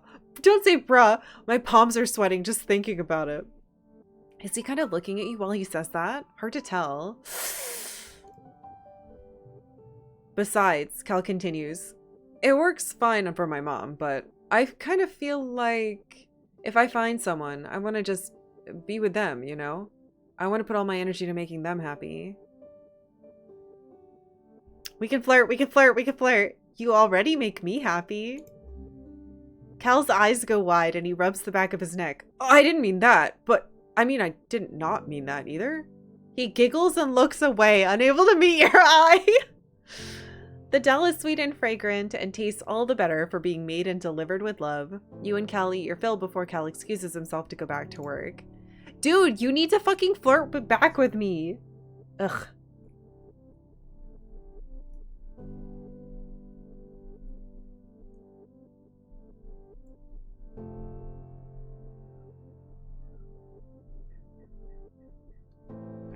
Buddy. Like, come on. Hi, puppy. Hey, Sunberry. Yeah. Very funny. Ooh, a log. It's a new year, but we have a bonus to physical and mental skills right now. We need... I want more reasoning and more toughness. Could we even get that together?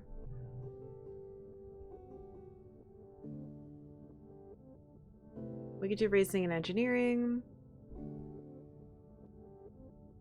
Reasoning and empathy. That would be a nice big boost for this one. Tutor children could be it. We're done with biology, which sucks because I really want more of that. Tutor children is a possibility. Oh wait, wasn't there a new... Tinker with your DNA. Of all the people in the colony, you understand genetics the best, besides Dr. Instance, probably. She trusts you to attend to the genetech machine. With access to a machine like this, you could give yourself a new genetic enhancement. Sure, you probably shouldn't mess with your genome too much in vivo, but one little change couldn't hurt. I need more time to think about this. It's a big decision not to be taken lightly. You'll be back when you're ready. Yeah, I'm,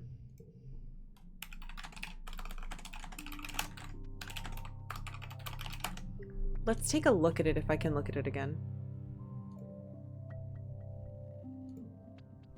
You decide to install the enhancement.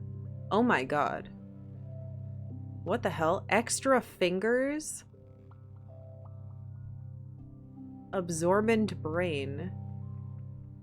Super strength. Oh my god. That's an insane card. Calm temperament. If I play that, I get -5 stress. Oh, weird. If he doesn't reciprocate the flirting, I'm gonna flirt with Mars instead. No. I probably flirt with D's. Mars is just very beautiful. Oh, good. I can say I need more time to decide. All right. I don't think I actually want to do that. All right. Have we talked to everyone? I think we have. Let's see. We were trying to figure out what to do. I can apply for guard duty now. I mean, I could before. Oh, that's not what I wanted. Bravery and toughness. That could be good.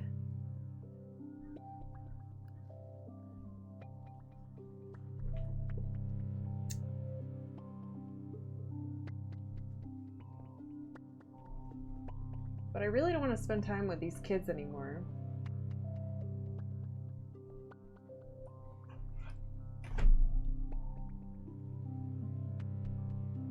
We don't need animals. We don't need either of those. Hold on, what was the one I was looking at? I think it was watching the kids. Because it gives us empathy and reasoning, which we really need.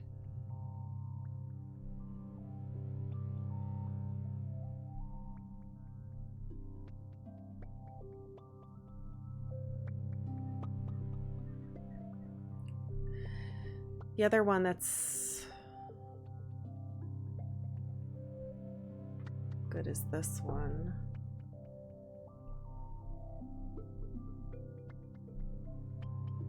Engineering and reasoning.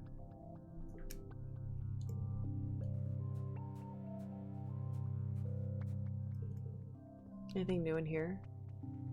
Oh, we could visit the spa. So I can forget memories now. It costs 50 to forget a memory. Oog. Oof. Oof. No.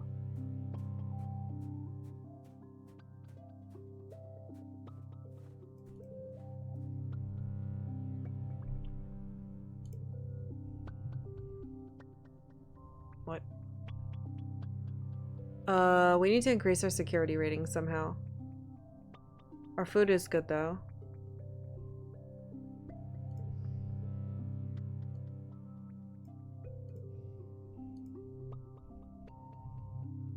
This gives organizing and perception. We don't need that. This gives organizing and persuasion. Those are our lowest stats, so there's no point in worrying about that now.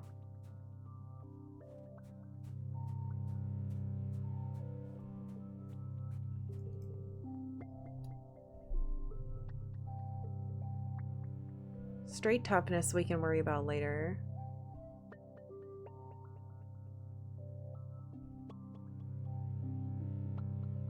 We've maxed out so much. We should do that for our stress next time though. I have one more thing to check. Though most of these give perception, which we maxed out so quickly.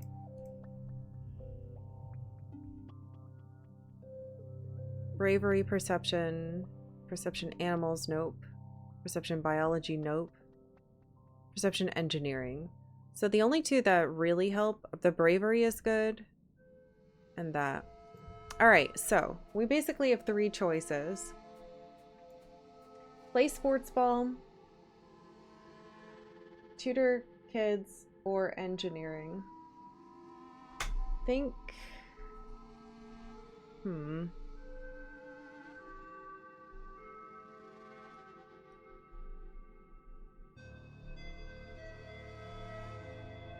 Man, I just want to keep playing. I really like doing one full day or one full year per stream day though.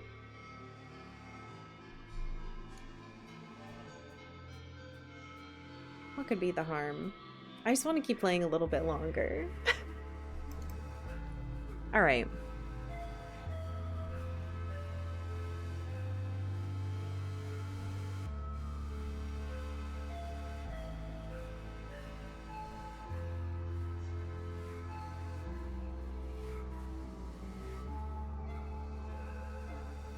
We're so close to 30 on that one.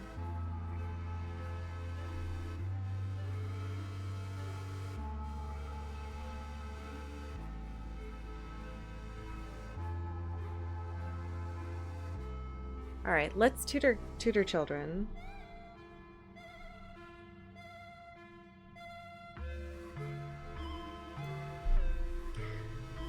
Oh my gosh, you're older now! Oh, cute! Today you're tutoring Nougat and a couple younger kids in ancient Earth geography. They're learning the name. If this kid dies, I'm going to just rip the game to many little pieces and eat it. They're learning the names of the countries by pointing to them on maps and saying a few facts about them. It seems kind of pointless to memorize places that the kids will never see, but it's not like you can teach them much about Vertumnan geography yet. You're still discovering it. Billions of people? Nougat says skeptically, squinting at the hollow projection of Earth. How did they fit everybody into one little planet with all the trees and animals and stuff? Was it all like one big colony? Tell her the sad truth? Whoa. Telling a gentle tale? No, I'm gonna tell her the truth. This is school. Rebellion. You give Nougat the little kid version of the truth that you learned as a kid. You tell her that life on Earth was brutal and hard. Humanity destroyed the environment and fought over what was left. There were no trees or animals left. Not as many as there should have been anyway. Most people were poor, hungry, and sick, and the ones who weren't kept all the nice things for themselves. At least your parents were lucky to escape on the stratospheric, and you were lucky to be born on it. You're all lucky to be here now. No matter what, at least Vertumna isn't Earth. Yeah, but the fucking combat kids are trying to turn it into Earth. Lum! Nougat looks bewildered. She doesn't really watch holovids, only the cheerful ones for kids that don't address Earth's decline, so she had no idea. But they still had really, really tall buildings, right? To fit all the people? She asks. You sigh and tell her they did, and she nods in satisfaction and goes back to her schoolwork.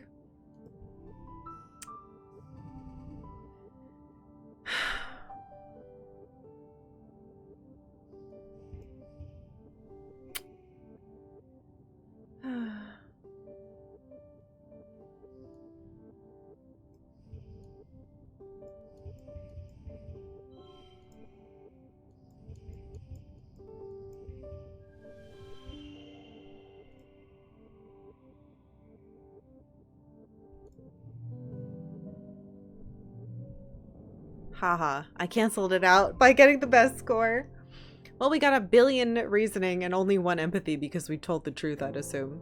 But that should get us the next level.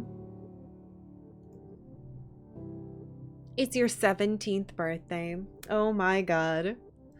But it's not just your birthday. Quiet is a time of new growth, a celebration of life and hope. Not for just this year, but for humanity's presence on Vertumna for years to come. You and your friends are the symbol of that hope. Quite literally, you are the future of humanity. As you're all beginning to take your places as adults in the colony, the council has decided to throw a party in your honor. The Vertumnan Youth Ball! Oh no!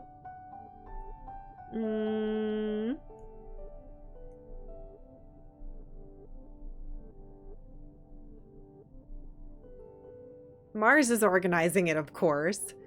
You get an embossed invitation on real paper slipped under your door. I guess I could go. Damn it. I want to go because I want to dance with my friends. You slip into some party clothes and head over to the lounge to celebrate, well, yourselves. And yourself, specifically. It is your birthday, after all. The lounge is all decked out. The decorations look expensive. Must have taken a lot of nanoprinter creds. Your friends are transformed too.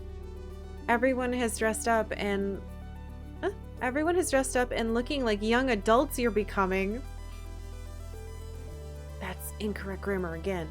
You can hardly recognize some of them. Insane. It's criminal that you're this beautiful. Mars catches your eye and waves, her bangles jingling joyfully. She looks like a model from her holomags. Every inch of her primed, painted, and perfumed. So Lana, happy birthday! I'm glad you could make it, she says, over the steady thrum of the music.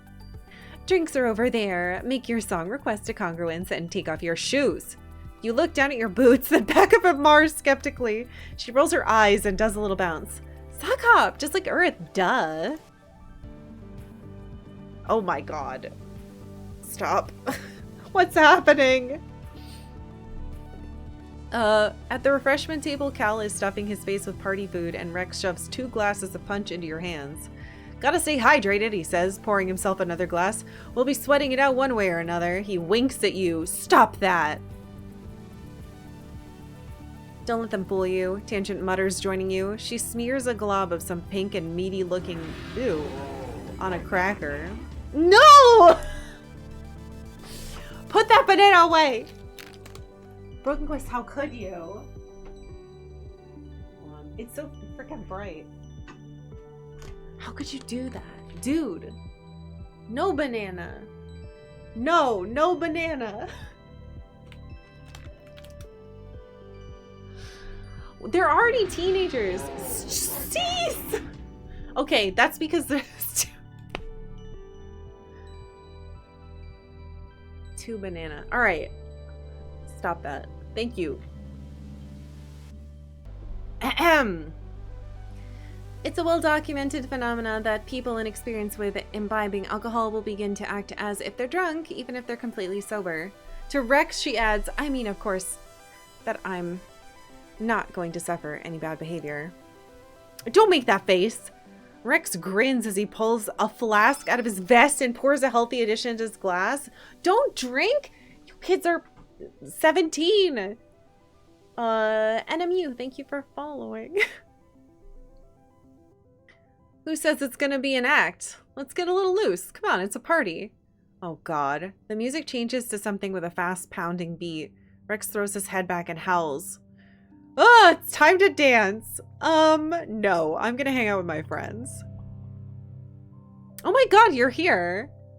Rex and Mars take to the dance floor, joined by Nemi and a reluctant-looking vase. Ugh.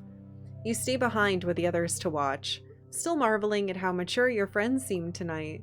They've transformed like grody little grubs into beautiful Dorbs moth. Dee shows up late and skulks around the outside of the lounge, eventually coming to pick at the food on the table. He keeps his distance from Tangent.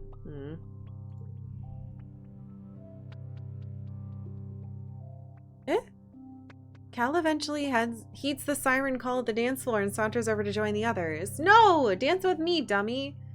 You're left making somewhat awkward small talk about the food with the 2 siblings. Nomi, who's playing DJ with Congruence, spins up something a lot slower, more romantic. Grab a partner and pull them close, they announce dreamily, or whatever distance you both feel comfortable with. Oh my god. Everyone giggles awkwardly and shuffles around, feeling the intangible friction of teenage politics. Who dances with whom? Who makes the first move? Oh my god. Okay, so I want to talk to Cal, but the fact that I have Dees as an option to be like, is he here? I like that.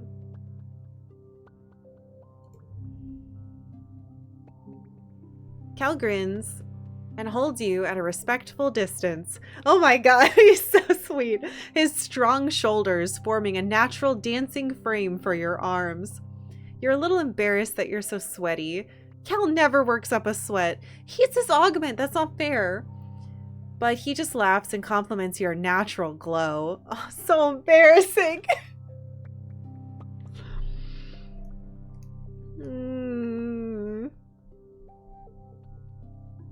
On the dance floor, you bump into Nemi and Vase, who've stopped dancing and skipped directly to sucking face. Ew! Cal rolls his eyes.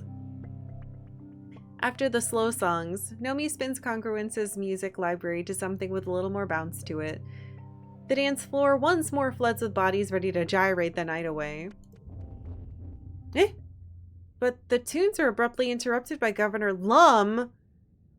Lum's here speak hijacking the feed. Fuck you, dude. Leave us alone. He strides to the stage, flanked by Security Chief Rhett. Everyone on the dance floor whines in unison at having some buzzkill adult stop the music. But Lum just raises his hands and smiles indulgently. Look at all of you, he says. Young pioneers! I look at you and I see the future, not just of this colony, but of all humanity. You catch a few people rolling their eyes. You've heard this before.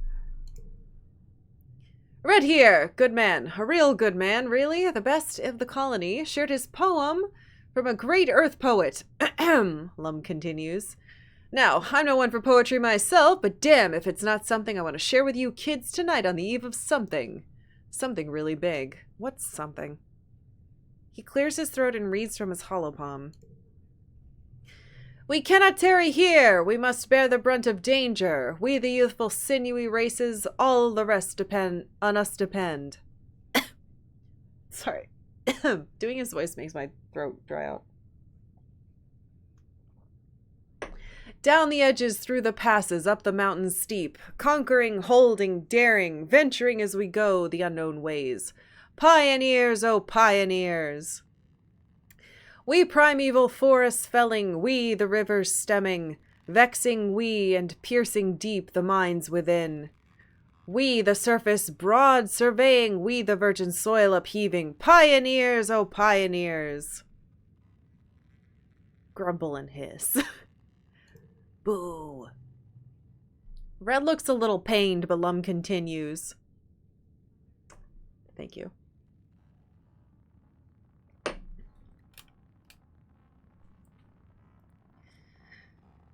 What do you think this poem means, kids? He asks. Does it mean we should sit here in our colony politely waiting for this planet to make space for us? He clenches his fist evocatively in the air. No! He exclaims. It means we need to get out there. We need to grab Vertumna by the balls and make it respect us. He points to you specifically. I need you, the next generation, to lead the charge. This is your planet, and you are old enough to know now to defend it. I'm asking all eligible fighters to join squads massing at expeditions, to get out there and attack those monsters where they live. We're taking the fight to them. No more hiding behind our walls. To your left, Vase and Nemi lead the cheering that erupts. Lum and Rhett leave and the music spins back up again, but only a few diehard partygoers still want to dance. Everyone else has broken into small groups to discuss the announcement. You are angry. Yeah, my boys! This is bullshit, Cal exclaims, causing a few heads to turn. They're not even going to try to figure out why the animals are attacking us? They're just going to kill, kill, kill? He waves his arms over his head. Aren't we supposed to be better than that? Deese clearly agrees, though much more quietly. They don't even know what's out there, he mutters. They have no idea what they're up against. Thank you, boys. I'm gonna write, fuck Lum. He basically came to prom and tried to recruit people to join the military. That's what he just did. And he can get bent. That's how I feel. The party fizzles out as everyone drifts away from the lounge. You return to find your dad has stayed up to make sure you got home safe. Thanks, Dad. He's never done that before. You've always been told the colony was safe. Now, you see his sad eyes, and you know that time is over.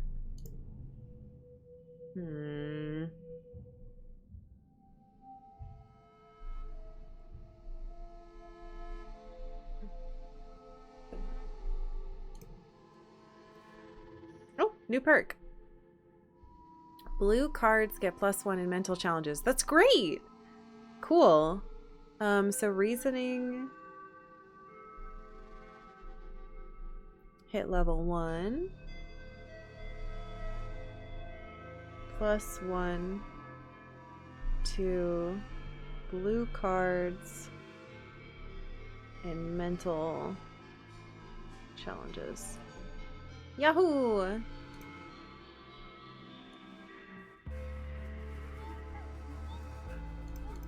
Squeak, squeak, squeak.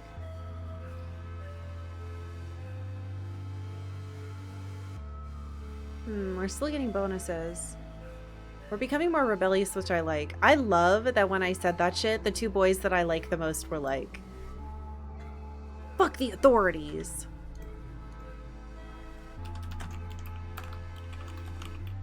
This is a weird save. Whatever. Alright, well, we're 17 now. We're definitely dating Cal. And Dees is basically my best friend. My relationship with Nemi is becoming super fractured because of this bitch. And I'm honestly fine with that. I wonder who these people were gonna be.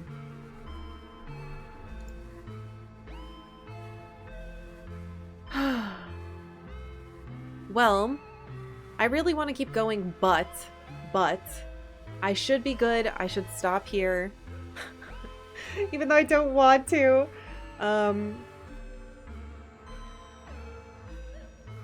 But yeah, it's I think better for